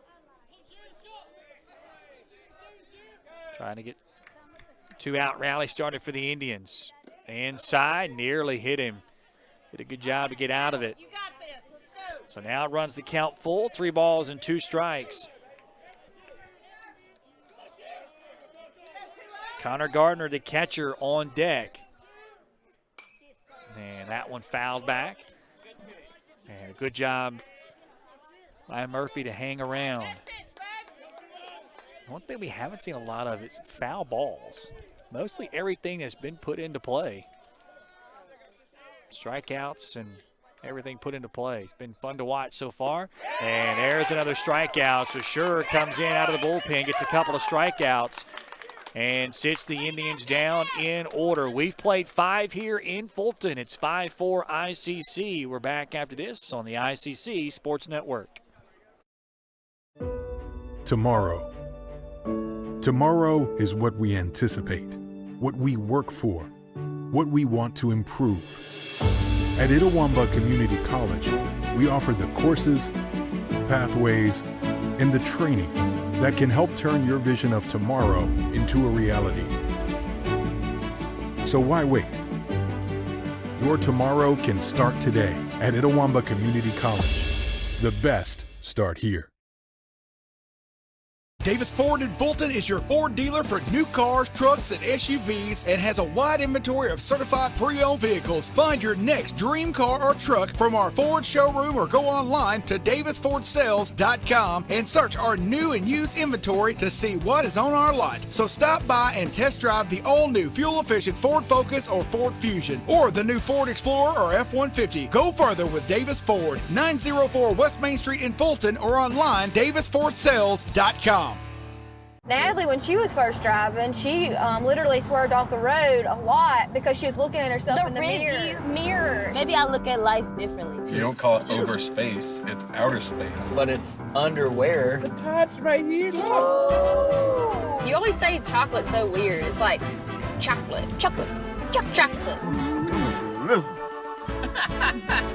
Wherever the conversation takes you, we're here. This is Howie Sonic. Top of the sixth we go. Armistead still in there. He's been effective so far. Got off to a slow start. Gave up 2 runs in the first, 1 in the second, but has bounced back with scoreless innings in the third and the fourth, and then gave up a run there in the fifth. He is going to deal with 4, 5, and 6, though. Casey Donaldson, Vaughn Siebert, and Austin Izio. Donaldson has a 2 RBI double all the way back in the first inning. Pearl River's already gone to the bullpen once. Indians trying to keep Armistead out there as long as they can. First pitch of the inning is a high fly ball to right field. Meeks backing up, and will make the catch just shy of the warning track. And Wynn definitely took that one out there. Would have been on a normal day. With no wind, that would have been about as lazy a fly ball as possible. But today it's going to back him up a bit. But Meeks able to make the catch, and for Armistead, can't start any better than that. 1 pitch, 1 down. Now he'll face Vaughn Siebert, the first baseman, hitting .260 on the year. And looks at a first pitch fastball for a called strike. Well, you worry about pitch count early for Armistead, but he's been good since then. Don't know, depending certainly on what he does. This could be his last one. Nobody throwing at the moment in the ICC bullpen. 1 ball and 1 strike to Siebert. And this one ripped in the right center field gap. Domino moves over, though. He's got it and makes the catch for out number 2. Siebert gave it a ride, but Domino played it beautifully. And so 2 quick outs for Armistead here in the 6th inning. And that'll bring up the third baseman, Austin Izio.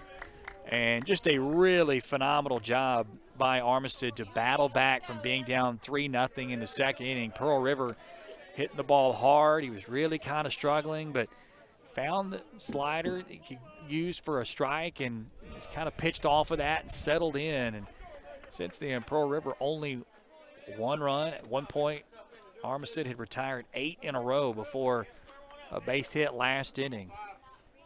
Now trying to make quick work of the Wildcats here in the 6th. And he's got a chance to do so. Slow grounder to second base. Carter up with it, throws to first in time. And Armistead with a 1-2-3 inning. Just what the doctor ordered for the Indians. To the bottom of the 6th we go. 5-4 Indians on the ICC Sports Network. When I came back to school this year, I brought my bank with me. And the student checking account at First American National Bank was perfect for me. No monthly fees and no minimum balance. And I can manage my money right from the app. I can do all my banking with text messaging if I want. And I can deposit a check just by taking a photo. It's that easy at FAMB. I took my bank to college with me. I took my bank to college with me. My bank followed me to college. I took my bank to college with me. I took my bank to college with me. It's that easy at First American National Bank.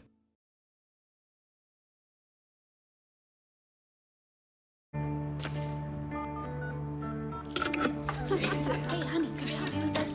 Today tastes like staying in. And it never tasted this good. You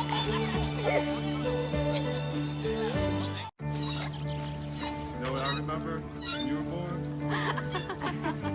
Today tastes like a Sunday ritual.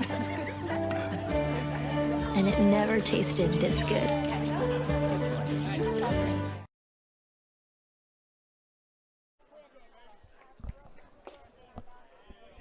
Bottom of the sixth we go. Sixth inning brought to you by First American National Bank. Remember to follow the flag from Iuka to Tupelo to find the First American National Bank location closest to you. Visit FANB.bank. Tommy Chambly and all the great folks at First American National Bank are proud to help bring ICC baseball and softball your way here on the ICC Sports Network. They are even more proud to be celebrating 55 years of being a customer-driven and community-focused bank. Visit FANB.bank. So it'll be 6, 7, and 8 for the Indians. Connor Gardner will lead things off as a 3-run home run in this contest back in the second inning that tied it at 3. 1 for 2 on the afternoon and smashes one back to the screen, and I know there's a net there. But you still feel like you got to flinch, don't you? Oh, Jeremy, that one, if you're not human if you don't flinch down, because it literally stopped about 3 inches from your face. That went downstairs, 2 balls and a strike as they appeal down to first and say Gardner did not go. So 2 balls and a strike. Gardner 2 home runs, 9 RBIs, hitting .262. And this one ripped left side and threw for a base hit into left field. A leadoff single for the Indians. That's the 10th hit for ICC off the Wildcats pitching. And a 2-hit afternoon for the catcher, and now that will bring up the right fielder, Terrace Meeks. Meeks 2 for 2, a single and a double. Also scored twice, and has done a good job in the outfield as well. So a chance for the Indians to try to add to their lead as we're starting to get deep into this one now. Wildcats with 9 outs left. Meeks takes the slider low and away for ball 1. First game, 9 innings. Second one will be 7. 2 teams at 14-4 inside the league. Pearl River number 2 in the country at 24-6. ICC number 11 at 18-8. The 1-0 in there for a strike, and a snap throw down to first base is not in time as Gardner back pretty easily, and that will even the count, 1 ball and 1 strike.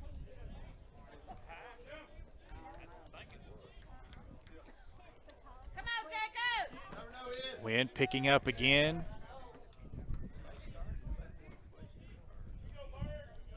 And really blowing out towards right center. Downstairs, now 2 balls and 1 strike. Gardner not exactly a threat to steal, but he does have 2 stolen bases on the year. He's actually 2 for 2, but doesn't have a very big lead over there at first base.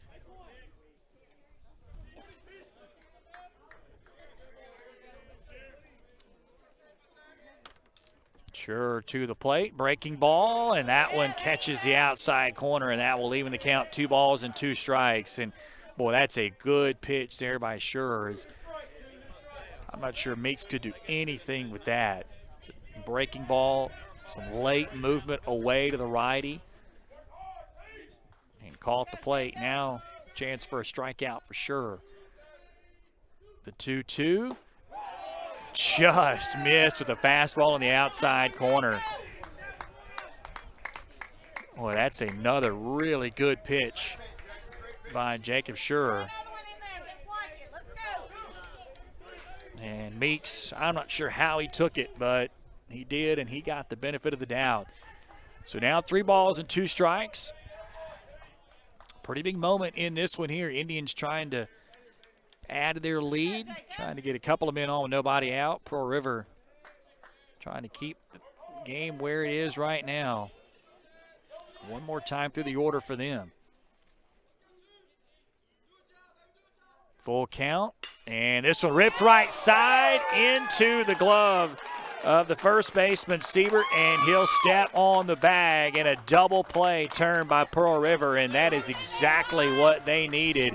Meeks couldn't hit that one harder if he tried, just smoked it, but unfortunately right into the glove of Siebert, and quickly 2 away in the home half of the 6th. Well, Meeks has had 3 plate appearances, and he's hit the ball hard all 3 times. Unfortunately, that time didn't get the benefit of the doubt. And first pitch of the at-bat to Bailey Albritton hits him on a breaking ball on the inside. And, boy, Graham Crawford, I think he tried to argue with the home plate umpire that didn't hit Albritton, or maybe he didn't get out of the way, but that one clearly hit him. I guess the argument is that maybe he didn't do enough to get out of the way, but it looked like out of the hand of Shurer. That one was going to hit Albritton, so it does put him on first, and boy, how big is that double play now? You could have had worst case scenario, first and second one out.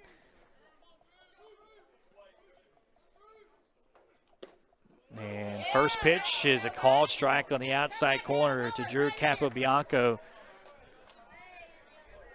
Got one of those 10 hits for the Indians on the afternoon. See if Albritton takes off at all. They try to put some pressure on Pearl River on the base paths that went in the dirt, even the count, 1 ball and 1 strike. Albritton, though, only 1 stolen base attempt all year. It was successful. Lane Domino leads the Indians in that category. He's 7 for 8. And this one is blooped out into shallow center field, but Parker is there to make the catch, and that will retire the side. So nothing doing for the Indians here in the 6th. We go to the 7th, 5-4 Indians. A good one here in Fulton. We're back after this on the ICC Sports Network.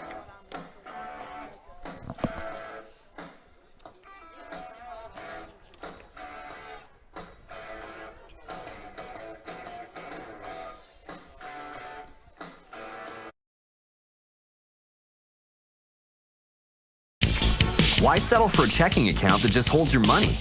Renaissance Rewards Extra gives you so much more. Like savings at more than 400,000 retailers, 24/7 roadside assistance, a cell phone protection plan worth up to $400, $25 in ATM fee refunds per monthly cycle, and a great interest rate when you meet 3 easy qualifications. Get extra today at rewardsextra.com. Renaissance Bank, understanding you. Member FDIC. Gee willikers, this Coca-Cola Zero Sugar tastes mighty delicious. Come on, buddy. It has 0 sugar. But it tastes great. Let's take the breakables away.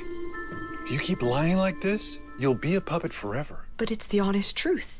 You'll never be a real boy. No, it's no lie. You're right. It's delicious. Told you. I never lie.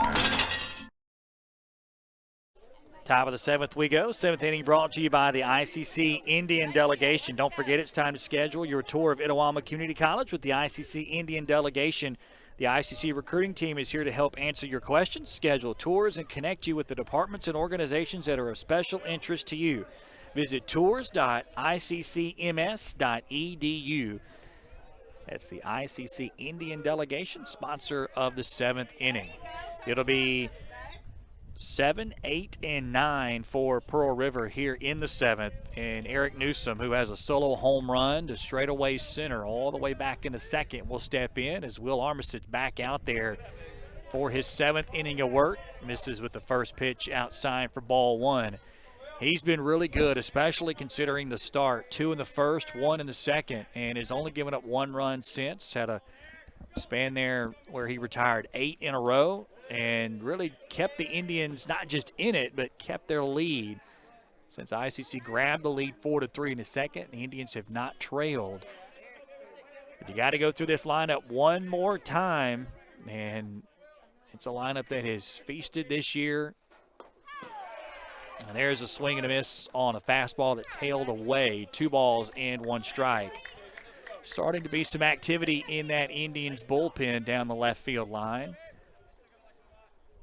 try to get a look at who that is in just a second. Armistead's pitch count up there a bit, but that breaking ball still as dynamite. And he got Newsom to chop it foul. 2 balls and 2 strikes. This is the start Coach Collier, I think, would have taken. If you told him Armistead's going to give you 6 innings at 4 and actually get into the 7th, I think he would have been thrilled with it, especially when you consider the fact that it was 3-0 going to the bottom of the 2nd. 2 balls and 2 strikes to Newsom. Breaking ball, grounded right side. Carter knocks it down and makes the throw in time to first base for out number 1. Really good job there by Carter just to get to his knees and keep that in front of him. Dalton Cummins. And that's a critical first out here in the 7th as Newsom is retired 4-3. And now that will bring up Dalton Cummins, the second baseman. Came into the afternoon hitting .315. And breaking ball, boy, that called a strike. Looked a little low and away, but the Indians will definitely take it. And I think that's just how well Armistead has pitched. Going to get the benefit of the doubt. And there it is again, a sweeping slider. And can I be honest and say I don't think either were strikes? Is that okay? It's always okay to state your opinion, but the guy in blue is the one that makes the final decision. Oh, for sure. For sure. That's a credit to Armistead, though, no doubt, as that pitch is down and away for ball 1. I mean, he doesn't get that call in the first, but he's getting it now because of how well he's pitched, and umpires will definitely do that for guys that have settled in, and Armistead definitely has. And, the crowd not a fan there of Dalton Cummins calling time as Armistead was in the middle of his windup. Talk about Armistead settling in. He really seems to, once he has sped up the game, he's really settled in the contest. Yeah, looking for another strikeout here, the 1-2, and that fastball misses outside. 2 balls and 2 strikes. Yeah, that's a good point because, boy, early looked like Pearl River was just really locked in. They were hitting the ball all over the place, but found that sweeping slider, used it, and then now the fastball's gotten better as the game's gone along, and there it is again, that slider. And Wildcats just simply haven't been able to really get on top of it. He's used it to get ahead of hitters and used it as the out pitch this afternoon. 2 balls and 2 strikes to the second baseman. Breaking ball, this time ripped into right field for a base hit. Well, he hung that one, and I think Cummins was waiting on it. So a 1-out single for Pearl River. And that will bring up the number 9 hitter, John Griffin Bell. And you got to imagine if Coach Collier leaves Armistead in, that basically going to be feast or famine right here. If he gets Bell, he might get a chance to face the top of the order for the 4th time. If Bell reaches, you have to imagine that that's probably going to be it. He's been successful against Bell in 3 at-bats.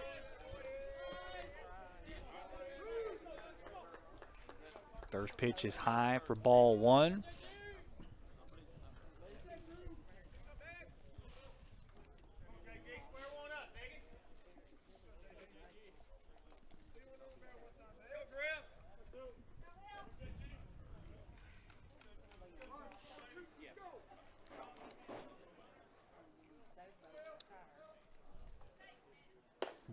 Fastball in there for a called strike.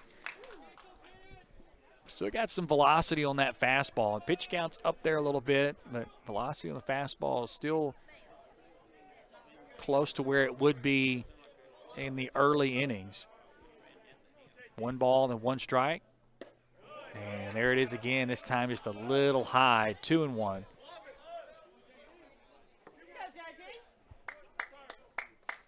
This game's supposed to be played yesterday, but rain on Friday knocked it to today. Couldn't have asked for better weather. Just perfect here in Fulton. Man, as that fastball misses outside now, 3-1, and this is kind of where you sort of feel like maybe Armistead perhaps has reached the end of his rope, is doesn't have quite the control that he has had last couple innings. And in fact, Coach Collier is going to come out, and I don't know if this is to pull him or just to talk to him. try to settle him down. Talked about Pearl River and their propensity to steal. They've attempted 1 stolen base in today's contest. It was successful. They have 94 stolen bases on the year. Graham Crawford, catcher, actually leads Pearl River in that category. He's 11 for 11. Don't see that very often. They got 3 guys. I beg your pardon, John Griffin Bell is 12 for 12. So he's the leader. Graham Crawford, the catcher, is second with 11. And Tate Parker, the center fielder, third with 10. Dalton Cummins is 7 for 7, the first base runner. And so Coach Collier will leave him in for the time being. Armistead behind in the count, 3 balls and 1 strike.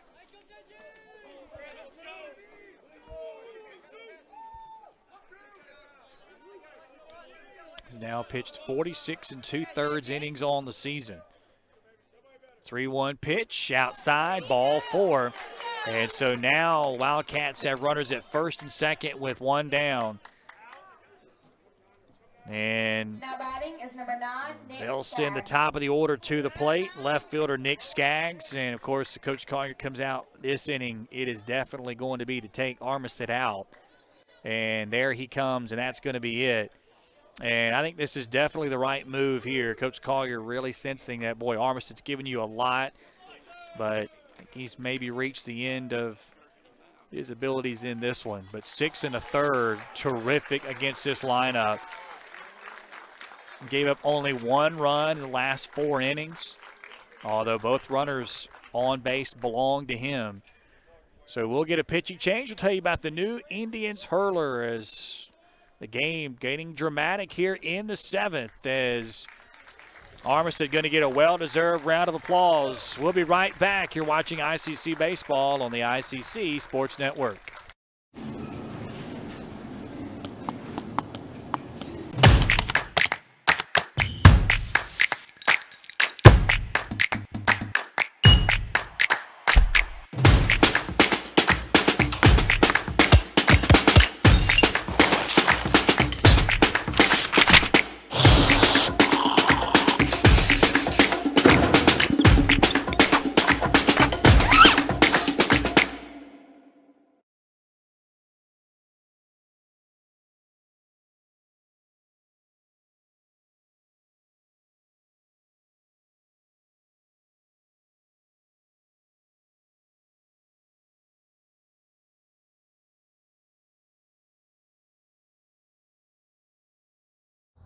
Hey Indian fans, I'm Ricky Murphy, real estate agent, Tommy Morgan Realtors, and I'm also a proud alumni of the All-American Marching Band.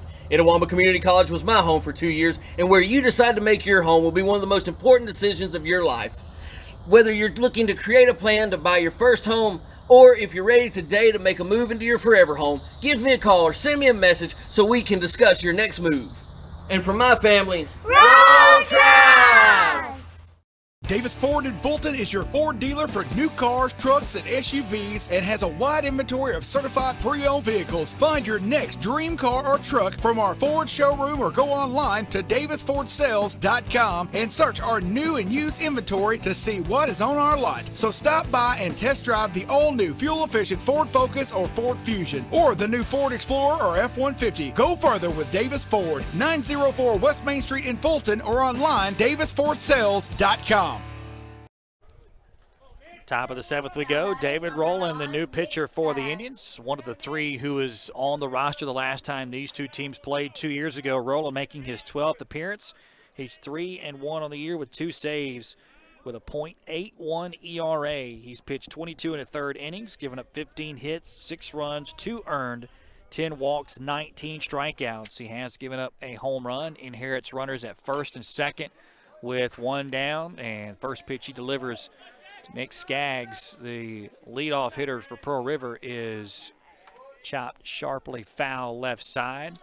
Big spot here certainly for both clubs. Indians trying to preserve the 1-run lead. Wildcats trying to at least tie it. They would certainly like to take the lead. No balls and 1 strike, and breaking ball bunted left side. Going to be a tough play.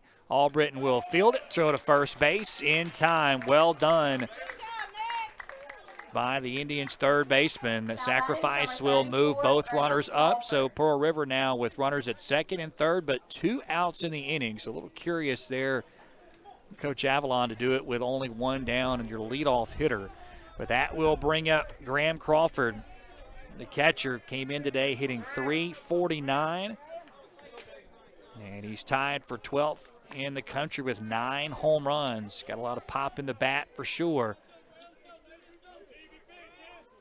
Roland trying to get the big out and keep the Indians on top. And first pitch in there for a called strike.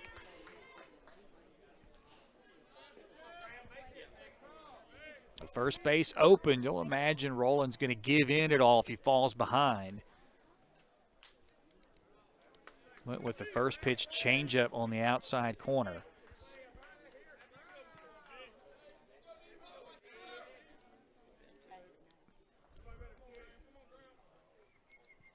The 0-1 breaking ball. Boy, just missed, I guess, on the outside corner. That pitch looked even better than the first pitch of the at-bat. 1 ball and 1 strike. Boy, really good pitch by Roland. I think if he throws that pitch again, it'll be very difficult for Crawford to lay off of it.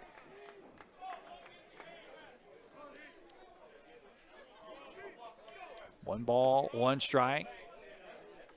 Harris playing essentially left center field.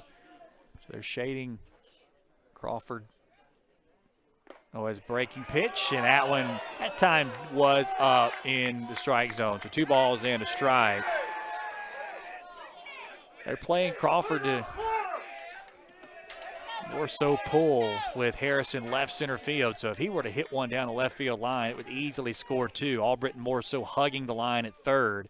Fastball. Boy, that one in the dirt. Crawford did a good job holding up. So now 3 balls and 1 strike. And so now the scenario I mentioned a minute ago plays out. You know, if you're Coach Collier, don't know that you give in here on a 3-1 count with first base open. Certainly, you know, Pearl River's got some guys that can really swing it. Tate Parker on deck, one of those guys, but don't know that you want to necessarily give in. 3-1, and fastball misses outside for ball 4, so the bases are loaded. First walk issued by Roland since entering. So here we go. Bases are loaded with 2 outs here in the top of the 7th, and center fielder Tate Parker will step to the plate. One of the best hitters for the Wildcats, facing perhaps the best reliever for the Indians. Top of the 7th. This one, game 1, so it's a 9-inning game. Well, you can imagine how intense this would be if this were the 7-inning affair. And this were essentially, potentially the last batter of the contest. So Roland's going to have to be good here, but he can pitch from the full windup if he chooses. And chopped back up the middle, and that one is through for a base hit into center field. The throw from Domino comes in, not in time. It's a 2 RBI single, and Pearl River takes a 6-5 lead. Boy, for Tate Parker, RBIs 42 and 43. And couldn't have come at a bigger time for the Wildcats. And that will officially close the book on the starter, Will Armistead, who was fantastic.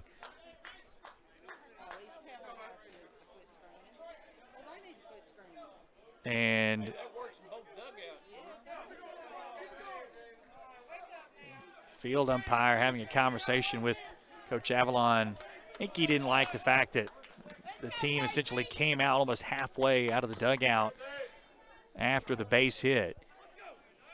So 6-5 your score, and Roland misses with his first pitch of the at-bat to Casey Donaldson, the DH. Had that 2-run double back in the top of the first to get things started for the Wildcats, who had a 3-0 lead for the Indians, scored 5 straight, but now Pearl River has scored 3 unanswered, and they've got potentially one more out there at second base here in the 7th.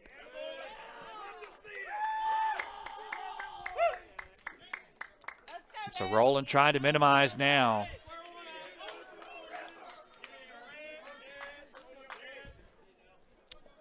First and second, 2 down here in the 7th. 6-5 Pearl River.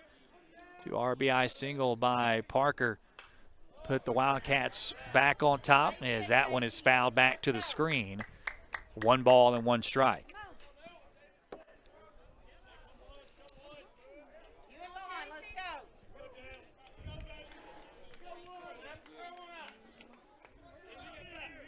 Albritton over there at third base, really playing close to the line. Harris continues to essentially play left center field on the left-handed hitters.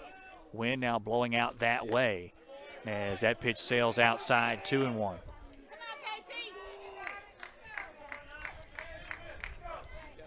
Rowland struggling here out of the bullpen. So Will Armistead can no longer be the winner. He can be the loser if the Indians don't at least tie the game. Breaking ball, that one is a good one, and in there for a called strike, 2-2. Boy, Rowland desperately needs a strikeout right here, get the Indians into the dugout and back to the plate. Donaldson looking for a big 2-out hit and fouls that one back to the screen. We'll do it again. Got 29 RBIs on the year. Good for 3rd on the team behind Tate Parker, who now has 43. He's at first base, who leads the team. And Graham Crawford, who has 33.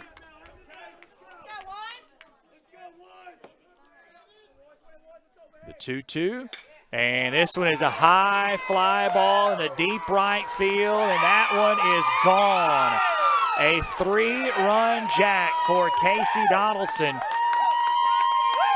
And Pearl River now blowing this one open here in the 7th. It's now 9-5.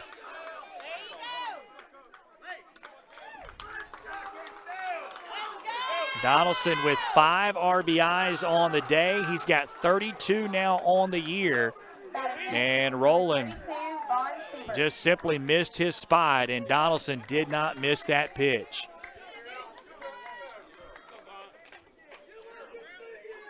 So the run's being scored with 2 outs. With a single and a 3-run home run. And Rowland's really got to get an out right here. And he'll face Vaughn Siebert, the first baseman, batting 5th in the lineup. And, boy, Pearl River was kept down for a few innings, but eventually you just feel like they're going to figure it out. And they've put 5 on the board here in this half of the inning. So now the Indians will have to respond when they get to the plate in the bottom of the 7th. And pitch inside, and that hits Siebert. And Rowland really continuing to struggle on the mound. Siebert, first time he's been hit this afternoon. Batting next is number 5, Austin Izio. So that will bring up Austin Izio, the 3rd baseman.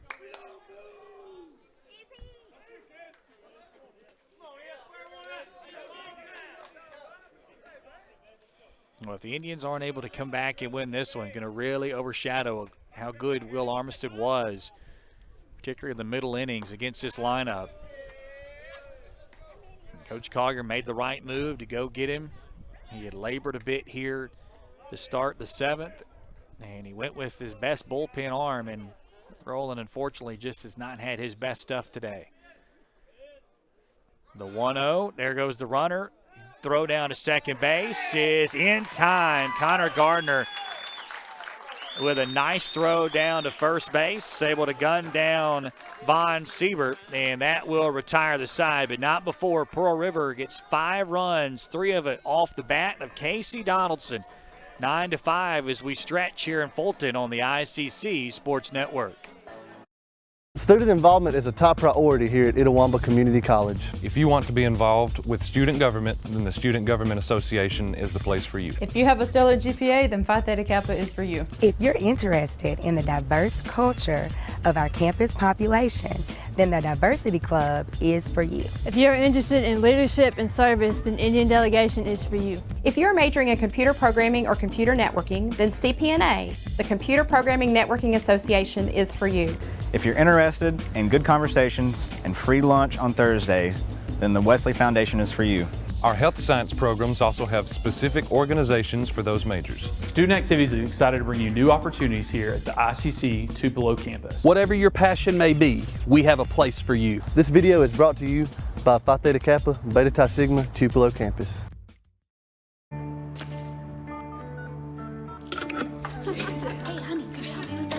Today tastes like staying in. And it never tasted this good. You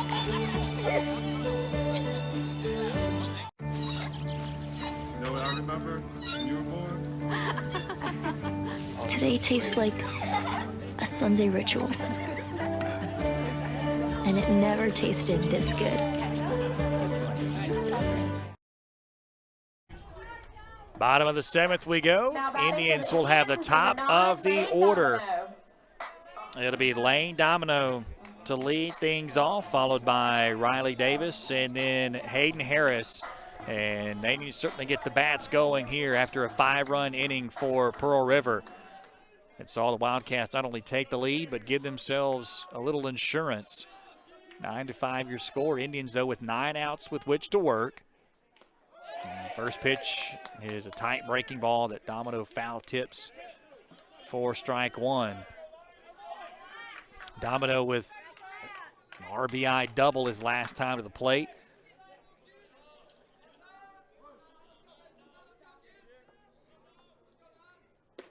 Breaking ball stays high, 1 ball and 1 strike, 1 for 3 on the afternoon. Or beg your pardon, 1 for 4 on the afternoon.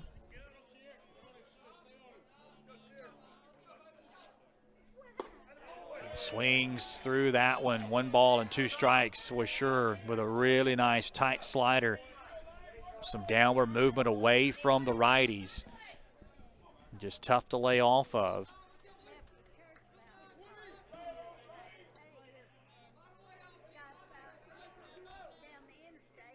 And that pitch in the dirt.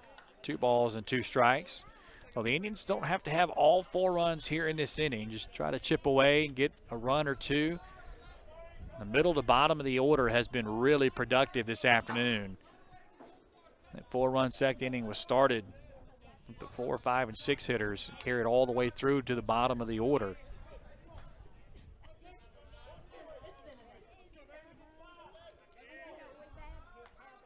Shurer delivers the 2-2. That one fastball right down the heart of the plate. Domino caught off guard there, clearly looking for something else. Tough day for Domino. Strikeout for Shurer, 1 away in the 7th. So that will bring out Riley Davis, the designated hitter.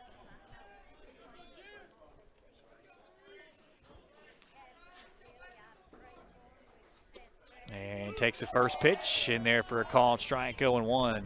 Well, Shurer missed his spot, but good framing job there by Graham Crawford, the catcher. 0-1, breaking ball, and that one stays high. 1 ball and 1 strike. Well, that one, quite frankly, looked better than the one he called a strike. So it probably should be 1-1, but on opposite pitches. The 1-1, that breaking ball is high, 2 balls and a strike.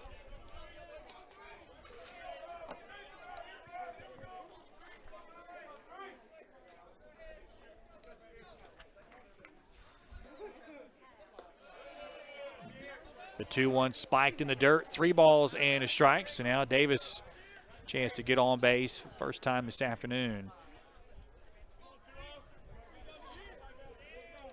Indians just need base runners here. The 3-1, that one inside, ball 4. And so Davis draws the 4-pitch walk, and now that will bring the left fielder Hayden Harris to the plate. That's what the Indians need, just chip away. still be patient. They've got 8 outs with which to work. Harris came in hitting .333.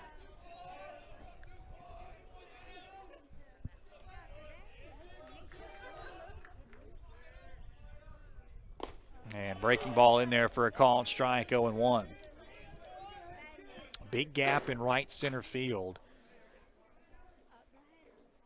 As the right fielder, Eric Newsom, really playing close to the line. But with the wind blowing out that way, not a bad idea. And a swing and a miss on that breaking ball, and Harris is behind 0-2. We've definitely seen some really good command of sliders today from 3 of the 4 pitchers that we have seen. I would imagine Shurer is going to throw him another one. 0-2. Nope. Elevates the fastball high, and good job by Harris to lay off of it. 1 ball and 2 strikes. Indians looking for a base hit here to try to get some momentum, get a little life back in the ballpark after that 5-run top of the 7th. 1-2. That one in the dirt. Good job by Crawford to block it. But Harris is now back in the count. 2 balls and 2 strikes. Riley Davis, 3 for 4 on the year in stolen bases. He's tied for second on the team lead in steals with Capobianco with 3. Don't know that he'll be off on the pitch. Certainly might on a 3-2 count. 2-2, and this one is blooped right side. That one's going to drop, and it will in the Bermuda Triangle in the right field, and that one exactly what the Indians needed. Harris just reaching base. It's the 11th hit of the afternoon for ICC, and now the Indians have runners at first and second with just 1 down for one of the hotter bats in the lineup today, Kylan Carter. Double and a single. So this is the part of the order that Coach Collier wants. They've been the most productive throughout.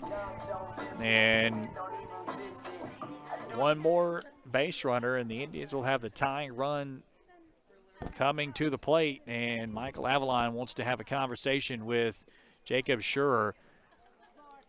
There's some activity in that Pearl River bullpen, and you wonder just how much longer Coach Avalon's going to stay with Shurer.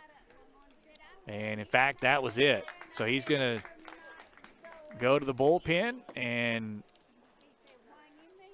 try to find somebody to shut down this Indians rally. First and second, 1 down here in the bottom of the 7th. The Indians trying to get back in it. You're watching it on the ICC Sports Network.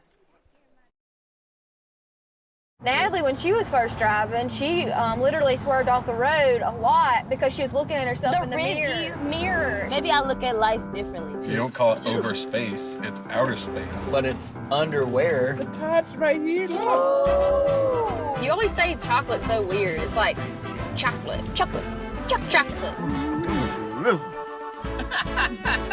Wherever the conversation takes you, we're here. This is Howie Sonic. You live life on your own terms. You won't be told what you can't do. And we're here to back you. From the boardroom to the big stage, Renaissance Bank supports women striving for success. Because greatness isn't held to anyone's expectations, except yours. So if anyone says you can't, prove them wrong. Rise with Renaissance, supporting women and the communities they influence every day. Here, you can be your best. The best train here. Learn here. Succeed here. Perform here. Win here. Thrive here. Itawamba Community College. The best start here. Hey Indian fans, I'm Ricky Murphy, real estate agent, Tommy Morgan Realtors, and I'm also a proud alumni of the All-American Marching Band. Itawamba Community College was my home for 2 years, and where you decide to make your home will be one of the most important decisions of your life. Whether you're looking to create a plan to buy your first home Or if you're ready today to make a move into your forever home, give me a call or send me a message so we can discuss your next move. And from my family, Roll Tribe! Bottom of the 7th we go. New pitcher for Pearl River, number 25, Dakota Lee, making his 10th appearance of the season, a 1-1 record with a 3.32 ERA. He's worked 19 innings, given up 18 hits, 9 runs, 7 earned, 11 walks, 32 strikeouts, and 2 home runs. So Pearl River trying to shut down the potential ICC rally.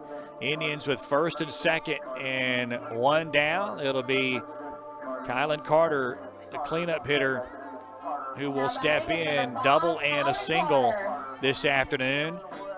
And his third hit would most likely drive in a run. Riley Davis at second base. He drew a walk. Hayden Harris at first base. He hit a bloop single into shallow right field. And so Dakota Lee will try and shut this rally down. Pearl River throwing some of their better arms here in game number 1. Anticipate seeing Landon Gartman in game 2, the ace of the staff. So Coach Avalon may be trying to do everything he can to get game 1 and roll with his ace in game 2 and rely on him.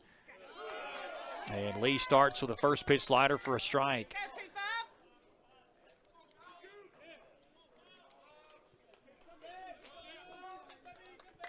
Now Austin Izio, the third baseman, backing up and playing right on the line. That's where Carter's 2 hits have gone today. So a big hole between where Izio is right now at third and where Griffin Bell is at short. Newsom really deep in right field, big gap in right center. And that one's going to get away and almost rolls all the way into the ICC dugout. And that will move both runners up 90 feet. Check swing was appealed down to the base umpire. Scoreboard shows 1 ball, 1 strike, so I'll certainly take their word for it. Didn't see if the base umpire signaled one way or the other.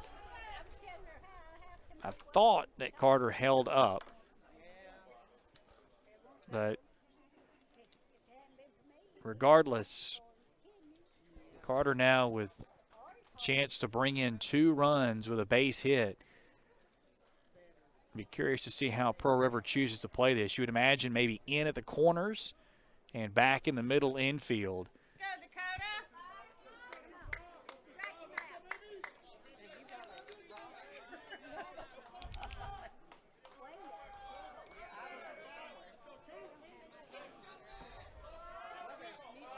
Yeah, that's what they're going to do, back in the middle infield.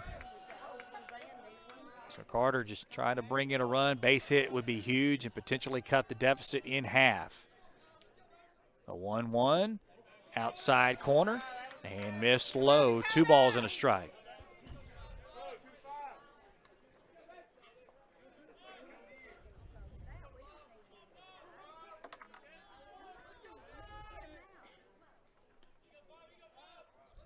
The 2-1 breaking ball. Boy, good pitch, and Carter just missed it. Fouled it back to the screen. So fastball count. Carter got a breaking ball and just a bit out in front. Really good pitch by Dakota Lee. Another pitcher we've seen today that has good command of the breaking ball. Big sequence here. 2-2. 1 down to the Indians cleanup hitter. Fastball, got him looking on the outside corner, and Carter goes away looking. Huge strikeout for Dakota Lee. 2 down in the inning. Boy, that right there, just a really good job of pitching. In a fastball count, Dakota Lee throws a breaking ball and maybe a breaking ball count. He threw a fastball, and Carter just not sure what he was seeing, and he's had a great day, but unfortunately just couldn't come up with the hit right there. So now it will fall to Tyler Murphy, the first baseman, who's been good today as well. A couple of hits. He takes the first pitch slider outside for ball 1 to try to get a base hit. Indians really can't afford to leave 2 in scoring position here. They need that key 2-out base hit. 1-0. That one downstairs, 2-0. Connor Gardner, the catcher, on deck for the Indians. He's got a 3-run home run today, all the way back in the second. Got some pop in his bat. If he gets to the plate in this inning, he's the tying run. This one ripped left side, but foul. 2 balls and a strike.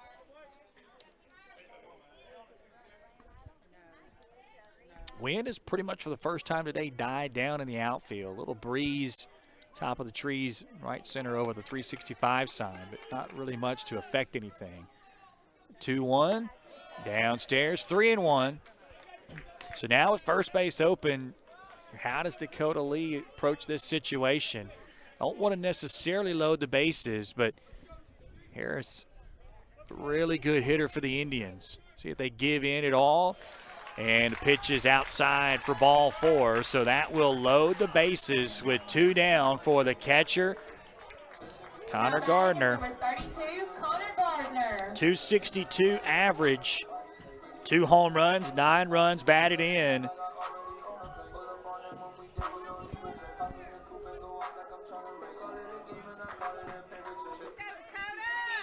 Represents the tying run here in the bottom of the 7th. Indians trying to get the big hit, claw back into it.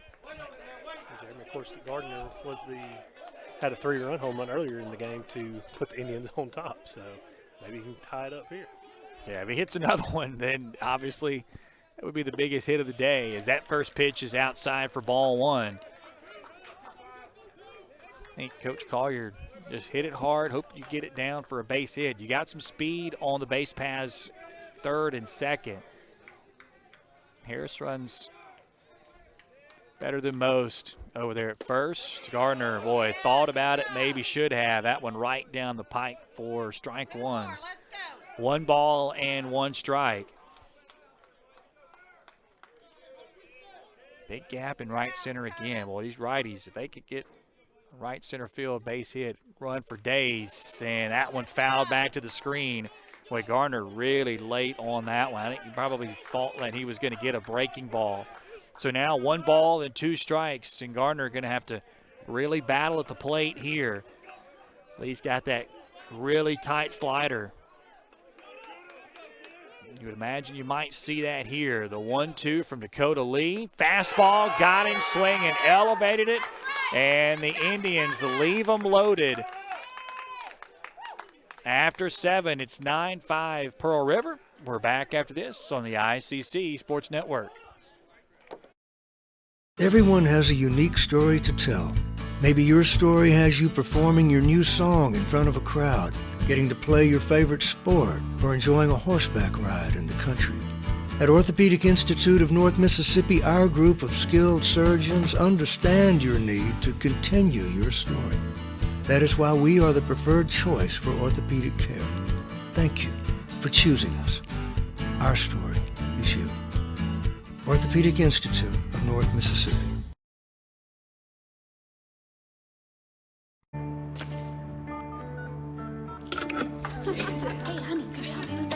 Today tastes like staying in. And it never tasted this good. You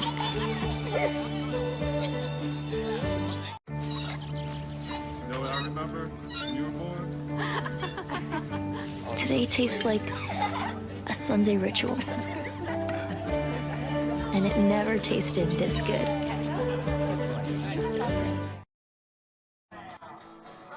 Top of the 8th we go. Pearl River, fresh off a 5-run 7th, has a 9-5 lead. Indians had 2nd and 3rd, 1 out for the middle of the order. Turned into bases loaded, 2 outs, and just couldn't get anything across. A couple of strikeouts from Dakota Lee, of Kylan Carter and Connor Gardner. And now Pearl River trying to add to their lead. David Rowland trying to shut things down.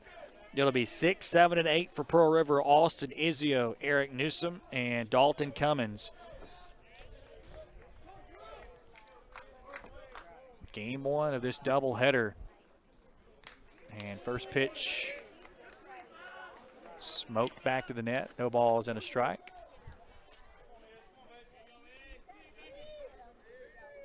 Eighth inning brought to you by the Sonic of Fulton. With over 1 million drink combos and mouth-watering burgers, why would you want to go anywhere else? As this one is chopped left side, Albritton will field it and throw across in time for out number 1.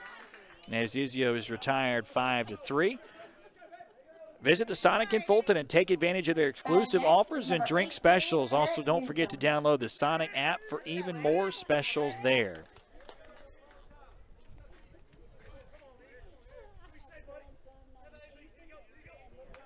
So 1 down in the inning. Now Eric Newsom to the plate. Has a solo home run back in the second. Takes the first pitch outside of the zone. 1 ball and no strikes.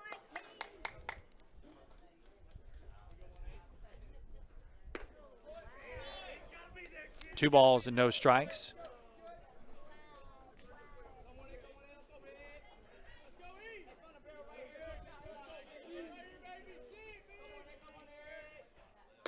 And that pitch misses outside again. Now 3-0 from Roland.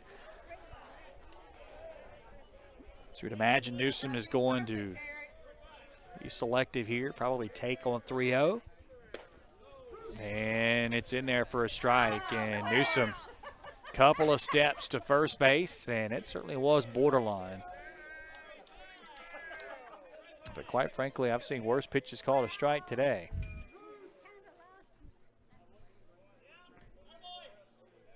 So 3 balls and a strike.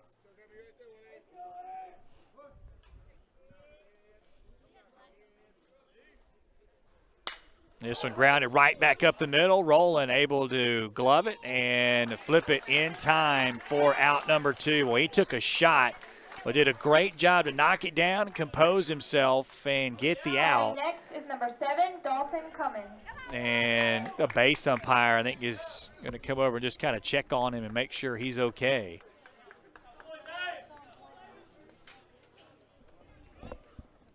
And so Roland with 2 quick outs and will now face Dalton Cummins, the number 8 hitter, second baseman for Pearl River.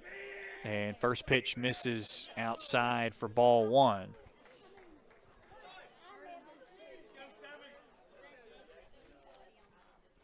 And bunt attempt, and that's going to be foul left side. Cummins hitting .314, 3 homers, 16 RBIs on the season.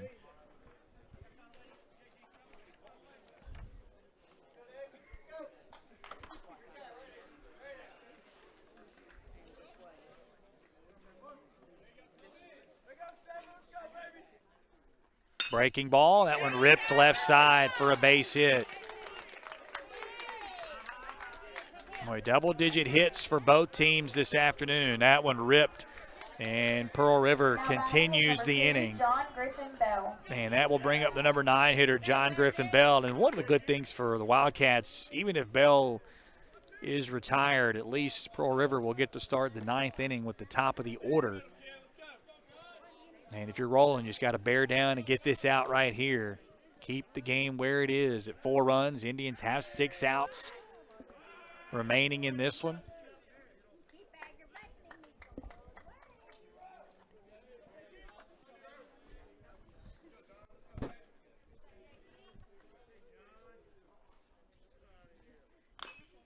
So chopped left side for strike 1. Cummins 7 for 7 in stolen bases on the year. And Pearl River with 94 stolen bases. They've only attempted 1 this afternoon. It was early in the contest, and it was successful. It was Nick Skaggs, the leadoff hitter. A little surprised they haven't run more. There's a nice breaking ball in there for a called strike, 0-2.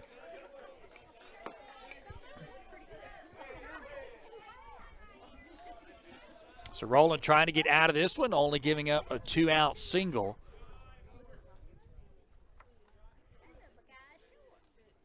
Fastball right down the middle in there for a called strike, and Bell is turned away looking. Roland with a nice strikeout there, so he gives up a 2-out single. No damage done otherwise. To the bottom of the 8th we go. Indians trail 9-5 on the ICC Sports Network. Davis Ford in Fulton is your Ford dealer for new cars, trucks, and SUVs and has a wide inventory of certified pre-owned vehicles. Find your next dream car or truck from our Ford showroom or go online to davisfordsales.com and search our new and used inventory to see what is on our lot. So stop by and test drive the all-new fuel-efficient Ford Focus or Ford Fusion or the new Ford Explorer or F-150. Go further with Davis Ford, 904 West Main Street in Fulton or online davisfordsales.com. Ooh, fumble. Let's give her a Renaissance replay.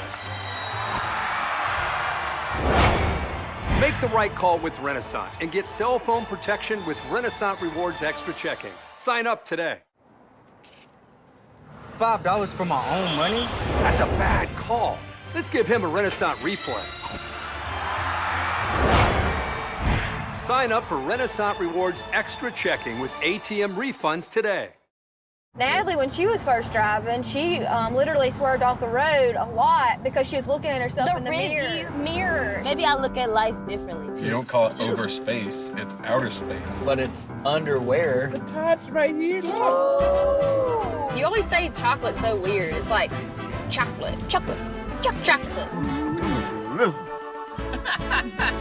Wherever the conversation takes you, we're here.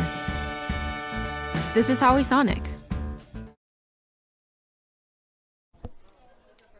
Bottom of the 8th we go. Indians trailing 9-5, looking to cut this lead in half, just get something here in the bottom of the 8th and then give themselves a chance in the 9th. It'll be 7, 8, and 9 for the Indians. Meeks, Albritton, and Capobianco. This is the part of the order that has certainly done some damage this afternoon, particularly during that 4-run second inning, but they've just been productive throughout. Dakota Lee back out there for Pearl River. He got 2 huge strikeouts in the bottom of the 7th inning. Indians had second and third, 1 out for 4, 5, and 6 hitters. Got a couple of strikeouts and kept the game where it was, and it'll peel down to first base. Say Meeks didn't go. I think if Campbell catches that, or Graham Crawford, I beg your pardon, catches that, I think that's probably a strike. He cost his pitcher first pitch strike. But Meeks with a couple of hits on the afternoon, trying to get something started for the Indians here in the 8th. Swing and a miss on that sweeping slider. It was so different. Now you see guys at all levels that really can command breaking balls. Used to, it was basically just fastball and hope that you got another pitch. Now guys almost use fastballs as a secondary pitch, even at this level.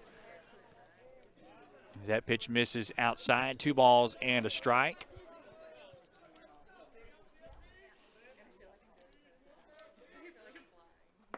Downstairs, 3-1. So Meeks can really work the count here. Try to be a leadoff base runner. 3-1 outside, ball 4. So a leadoff walk will get Meeks down to first base. And a good start for the Indians. Next is number 11, third time Meeks has been on base here in the contest.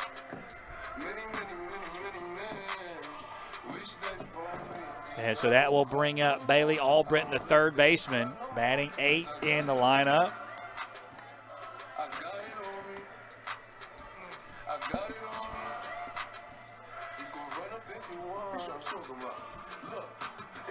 So Albritton will face Dakota Lee for the first time. Both teams with double-digit hits. If you're thinking about a stolen base, Meeks 0 for 2 actually on the year. And Albritton swings at that one, 0-1. Pitch had some really nice movement late down in that ICC bullpen. A couple of guys throwing. Wonder how long Coach Collier will stay with Roland. Indians trying to cut into the 4-run deficit here in the 8th. They got 6 outs to work with, and going to at least have the heart of the order up Certainly hope it's this inning. Obviously, that means Indians have gotten some base runners and maybe some runs, but no doubt at least in the ninth, top of the order is going to get another crack at it. There's a breaking ball that misses outside. 1 ball and 1 strike.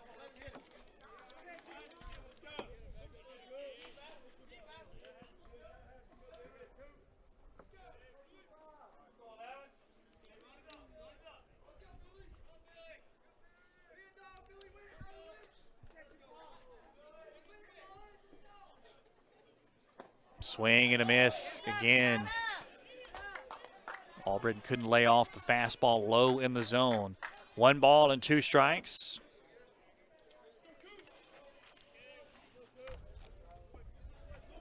Albritton 4 doubles on the year.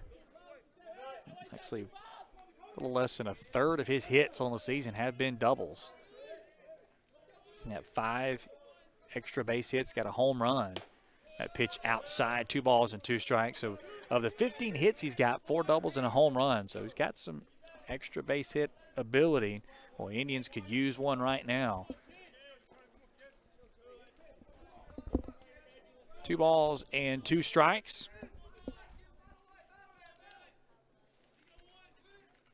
Pitch right back up the middle, snagged by Lee. Throws to second for 1 to first in time. A 1-6-3 double play. An absolute killer there for the Indians. Nice job by Lee to get the glove up there. Albritton hit it hard back up the middle, and boy, just a great play there by Lee. And then to keep his composure to make a good throw to second base to start the double play, and that will now bring up a pinch hitter for Drew Capobianco. It'll be number 30, Jacob Melendez, sophomore out of Oxford. Hitting .333 on the year, no home runs, 3 runs batted in, .714 on base percentage, .333 slugging, and he'll try to get something started for ICC now, just down to 4 outs here in game number 1.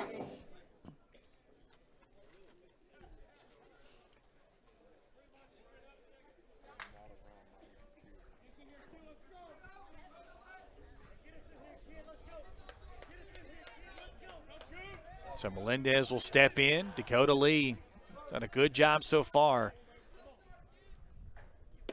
And fires a first pitch fastball for a strike on the outside corner.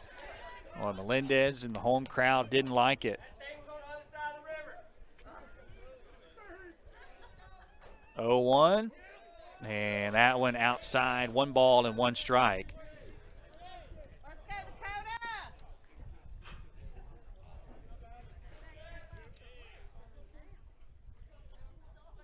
And that one way outside, 2-1. So Melendez being a fastball count, but seen a lot of pitching backwards today. Well, the Indians have had their chances, had second and third with 1 out in the 7th and couldn't score. As that fastball misses inside, nearly hit Melendez. And then got a leadoff runner here in the top of the bottom of the 8th, I beg your pardon, and then double play. The Indians just not been able to get anything in the last couple innings, and Melendez draws a 5-pitch walk. So he's on first base. So we now get to the top of the order. So you're going to get, Domino here, and then worst case scenario for the Indians, at least 2, 3, 4 in the 9th. Certainly hope you can keep going through that order, and we're going to get a pinch runner for Melendez over at first base. So it'll be number 22, Jonathan Whittington. Freshman out of Columbus, New Hope High School, one of the baseball factories, not just in North Mississippi, but in the state. Has not attempted a stolen base this year. And so now Domino to the plate, 1 for 4 on the afternoon, has an RBI double back in the 4th.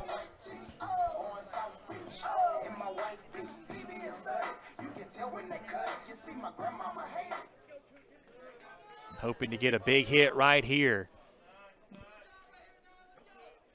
Wonder if they're going to get Albritton to try to steal second base as first pitch breaking ball misses. Domino is trying to find any way he can on base. Is Austin Izio, the third baseman, playing behind the bag at third. Domino thinking about dropping a bunt down the third base side.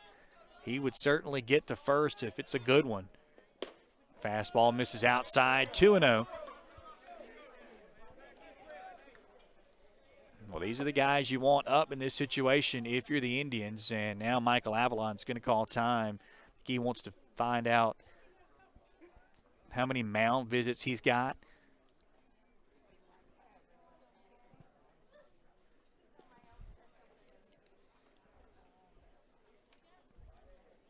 And he'll head out there now. We'll see if he makes a move. You wonder by him asking if it's maybe just to go out there to talk to Dakota Lee.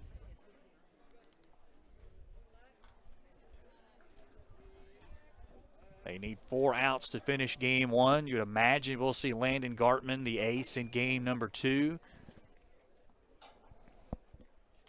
And that's exactly what it is, just to go out there and talk to him.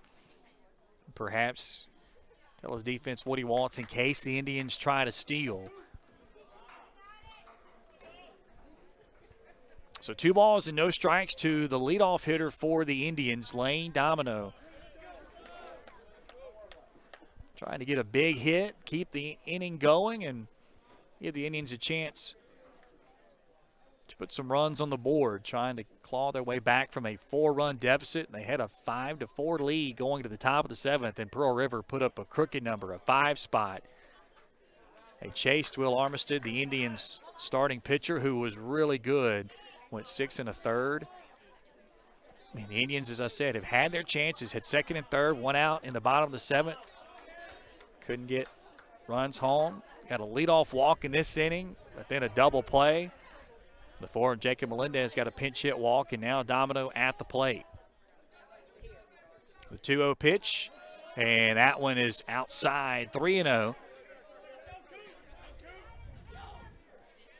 So Domino, you would imagine, will take on 3-0 here, and then could still be awfully selective on 3-1.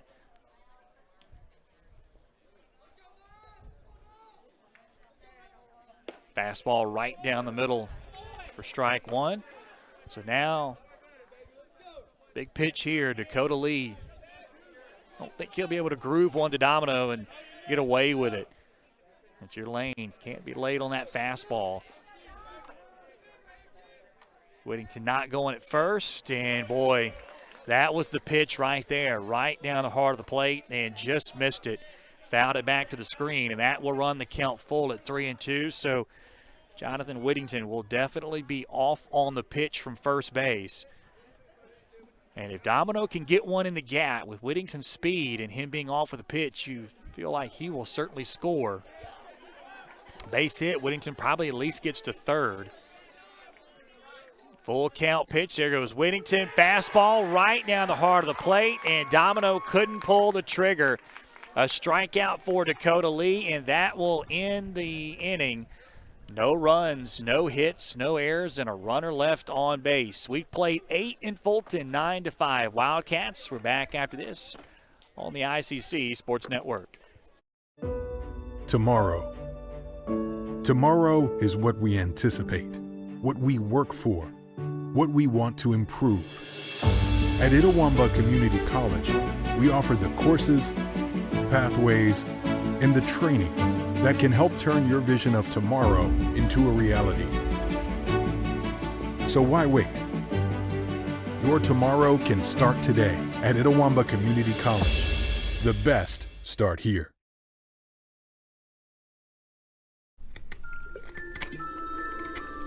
Gee willikers, this Coca-Cola Zero Sugar tastes mighty delicious. Come on, buddy. It has 0 sugar. But it tastes great. Let's take the breakables away. If you keep lying like this, you'll be a puppet forever. But it's the honest truth. You'll never be a real boy. No, it's no lie. You're right. It's delicious. Told you. I never lie. So when are you gonna give me back for the pizza? Oh, personal foul. Let's give him a Renaissance replay. Make a successful handoff when you transfer funds to friends and family with Zelle and the Renaissance mobile app. Let's give him a Renaissance replay. Make the right call for 24/7 roadside assistance and sign up for Renaissance Rewards Extra Checking today. Top of the ninth we go. Ninth inning brought to you by your Itawamba County Farm Bureau, Joey Cox. For all your insurance needs, whether it be home, auto, or life, give Joey a call at 862-9340. That's 862-9340. Or stop by and see him at 710 South Adams Street in Fulton.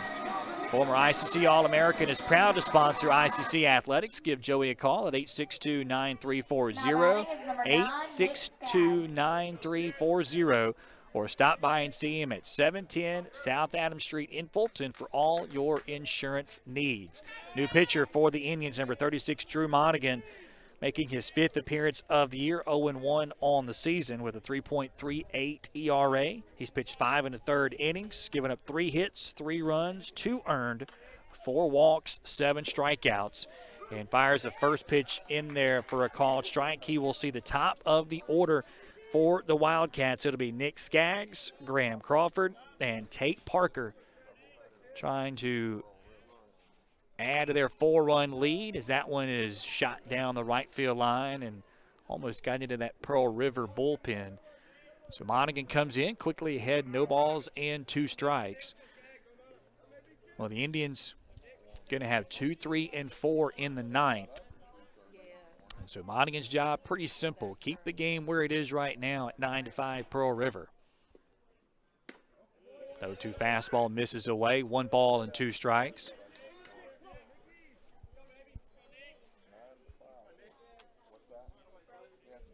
Well, you just think about the chances the Indians have had last couple innings. 7th one is certainly going to gnaw at the Indians if they can't come back and win this one. And that pitch is high for ball 2. Man, just been a tough day for Lane Domino. A couple of times he's had a chance last at bats with runners on base and has taken some pitches in the strike zone for strike 3.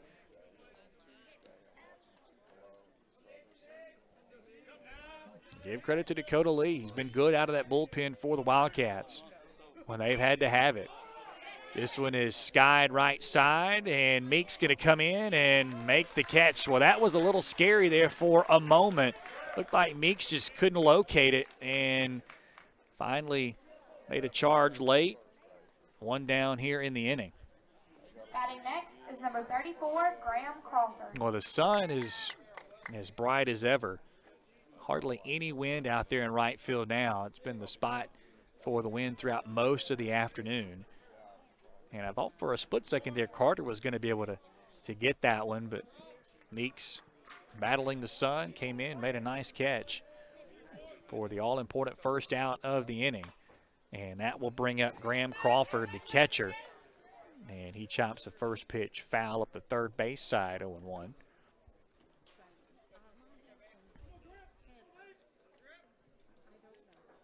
Crawford hitting .350 on the season, 9 home runs, ties him for 12th in the nation. And he's tied with his teammate Casey Donaldson, who hits cleanup, who's got 5 RBIs today. But Casey's actually got an extra home run. He's got 10 now. He had a 3-run home run in that 5-run 7th. That is right now the difference in the game. 1 ball and 1 strike. Amazingly, we've still got another game coming up after this one. It'll be a 7-inning affair. 2 really good teams, both tied at 14-4 inside the division. The 1-1, and that one misses inside for ball 2, 2-1.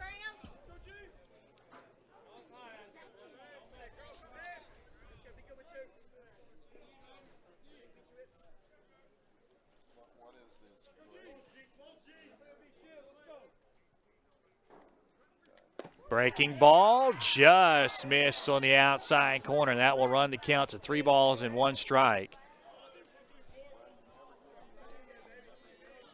Well, the scoreboard says 2-2. I thought he called the one pitch a ball. Maybe he called it a strike. I certainly wouldn't mind being wrong on that one. Be good for the Indians. So we'll go with it, I guess. 2 balls and 2 strikes. Inside, and yeah, I guess he did. There you go, 3-2. Well, I got to tell you, that pitch he called a strike wasn't a strike, but the Indians will take it. Well, we've said that a lot today. 3 balls and 2 strikes to the 2-hole hitter. And that one downstairs, ball 4. So a 1-out walk. And Pearl River just continues to put so much pressure on you. They do a good job with their approach at the plate. And Monaghan made some solid pitches, but Crawford just didn't offer. So now the number 3 hitter in the lineup, Tate Parker, the center fielder, will step in. He has right now the game-winning hit with a 2 RBI single up the middle in the 7th that gave Pearl River the 6-5 lead. He's got a team-leading 43 RBIs on the year. And that first pitch in there for a called strike. He came in 9th in the country with those 41 RBIs.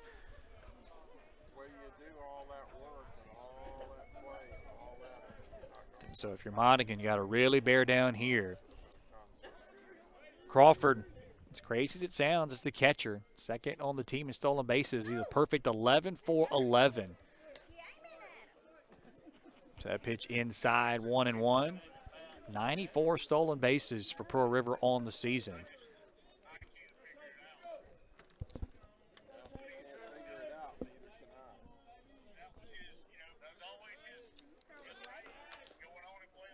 And Monaghan will throw over.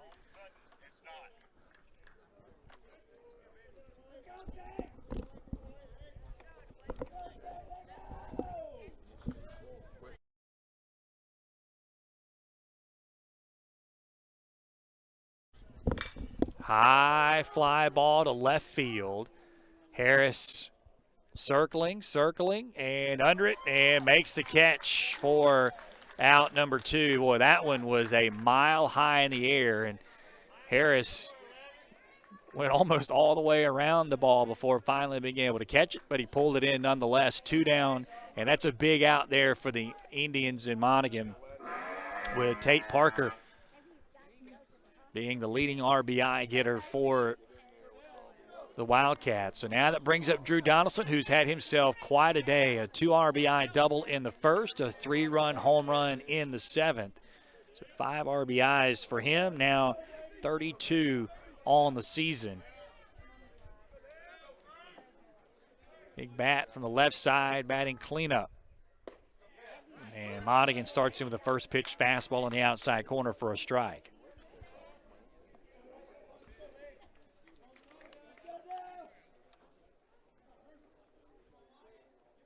Monaghan, in his 4 appearances, has 5 1/3 innings. So typically, kind of gives you an inning per relief, which would be about what he would do today.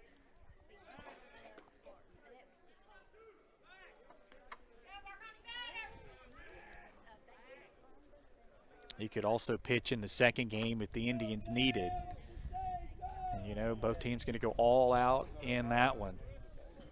First things first, though, Monaghan needs to get out of this inning right here, put up a 0, and give the Indians a chance in the 9th. There goes the runner, hit and run. Donaldson hammers this one into right center field, and it's gone. A 2-run shot for Casey Donaldson. RBIs 6 and 7 on the day, and that might have put this one out of reach here in game 1. 2nd home run of the day. RBIs 33 and 34, and it's now 11-5 Wildcats. Batting next is number 32, Vaughn Siebert. So Vaughn Siebert, first baseman, will step in.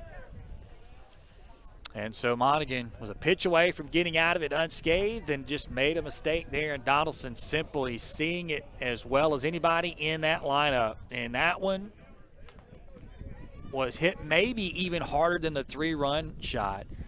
Not deeper, but harder for sure. That one got out of here in a hurry. First pitch in there for a called strike to Siebert, 0-1. And so Pearl River down 5-4 coming into the 7th, a 5 spot in the 7th, 2 here in the 9th. Add a little insurance as Monaghan misses outside for ball 1. Indians are going to have 2, 3, and 4 in the 9th. They'll have to have a big-time come-from-behind win, although it's happened before this year. Earlier this year, got behind Northeast, came all the way back, and walked it off in game 1. I was here for that one. Indians certainly have the ability to do so. 1 ball and 2 strikes to Von Siebert.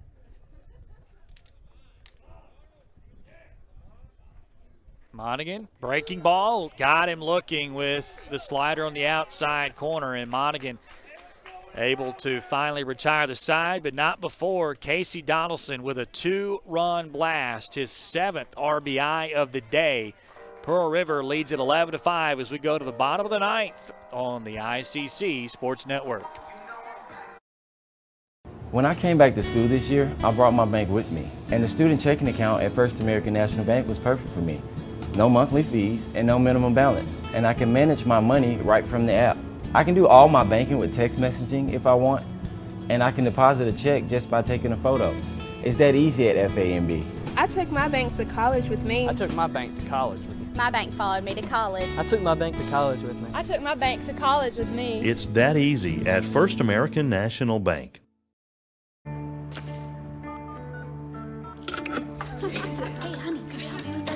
Today tastes like staying in. And it never tasted this good. You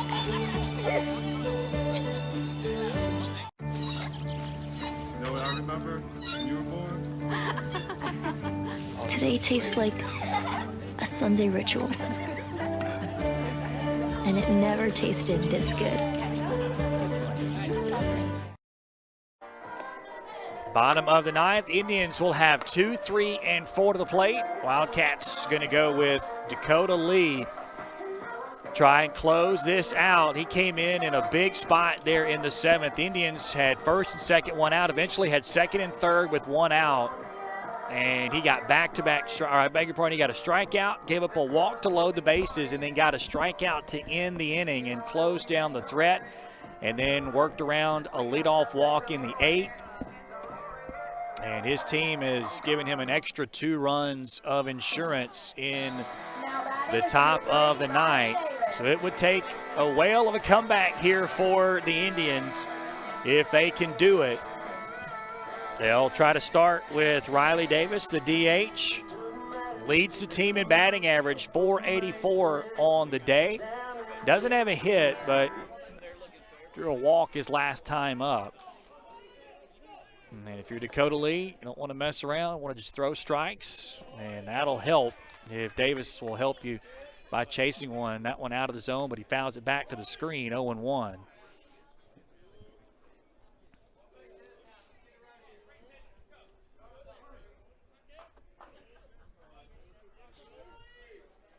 Breaking ball in there for a called strike. Oh, I think Davis and everybody on the ICC side of things thought that was a little up. The Lee got the benefit of the doubt. Quickly ahead 0-2. And that one, strike 3 on the outside corner. And Davis is turned away. And boy, that's a big strikeout for Dakota Lee. Frustrating for the Indians. Another strikeout looking.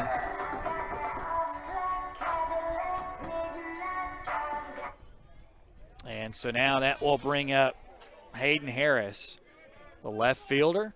Got a bloop single back in the 7th, and he rips this one left side for a base hit. 12th hit of the day for the Indians. And Harris is a 1-out base runner. We'll bring up Colin Carter, the second baseman. Couple of hits for him, a double and a single.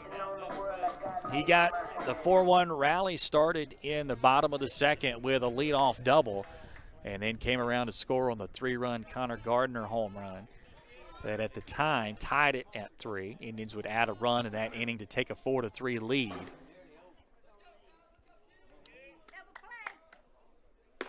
Fastball upstairs for ball one.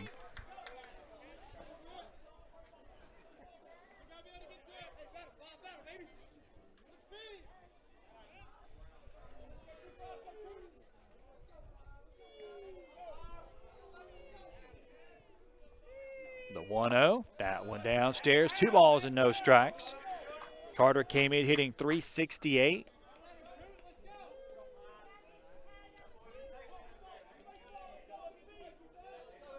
That is 5th double of the year. And there's a fastball in there for a strike, 2-1.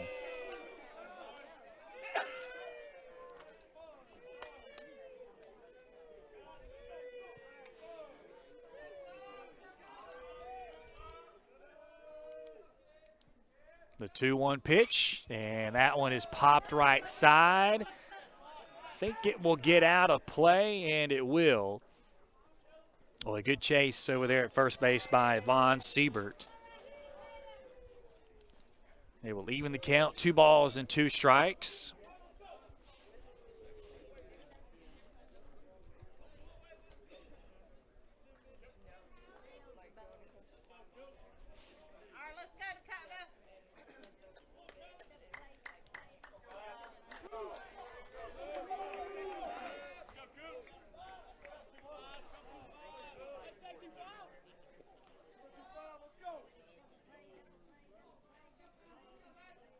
Two, and Carter fouls that one back. Boy, Lee not really fooling anybody right now with his pitch selection. Rearing back and throwing that fastball. He's used that really good breaking ball a lot in his relief appearance, but right now I think just trying to challenge the hitters with the 6-run lead. 2-2, there's the slider. This one lined down the right field line, but foul. So a good job there by Carter. He wasn't fooled by it, at least just fouled it off and is hanging around here in this at bat.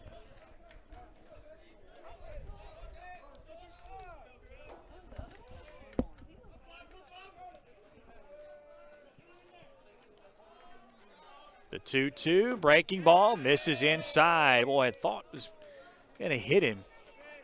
Carter did too good a job to get out of the way. So 3 balls and 2 strikes. See if Lee comes right after him here. Full count, fastball. Carter fouls it off and stays alive. A little late on that fastball. You can tell Carter up there, you're trying to make sure you don't get too out in front on that breaking ball, and because it's been really good for Lee and makes him a little late for the fastball. 3-2. And got him looking on the outside corner for strike 3. Carter obviously disagrees, thought it was ball 4. And it's the second strikeout looking of the inning. And Dakota Lee continues to make big pitch after big pitch. And now Wildcats are an out away from taking game 1. Another strikeout looking for the Indians, and obviously they would tell you that, you know, as Carter made sort of that motion signaling to the dugout, that ball was a foot outside. If that's what you think, and you're obviously not going to try to chase that.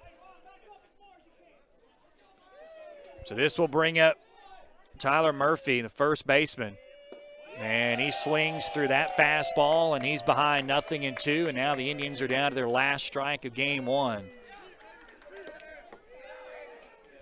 Wildcats aren't going to hold on Harris over there at first. Dakota Lee delivers the 0-2, grounded right back to Lee. He'll glove it, flip to first in time, and the Pearl River Wildcats knock off the ICC Indians by a final score of 11-5 to win game 1 and improve to 25-6 overall, 15-4 in league play.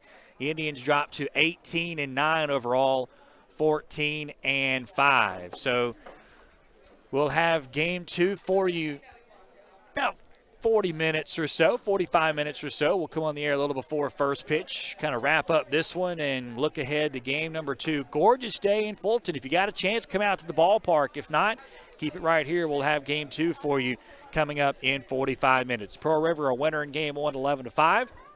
Indians will try for the split in game number 2. That'll wrap it up for game 1 for our entire crew. I'm Jeremy Kennedy. So long right now from Fulton on the ICC Sports Network. This broadcast of ICC Athletics is being brought to you by Renaissance Bank, Little Caesars, Davis Ford, the Sonic of Fulton, Tupelo Coca-Cola Bottling Works, the Orthopedic Institute of North Mississippi, First American National Bank, the ICC BSU, your Itawamba County Farm Bureau agent, Joey Cox, Cagle Eye Center, the ICC Foundation, the Bank of Okolona, and the ICC Alumni Association.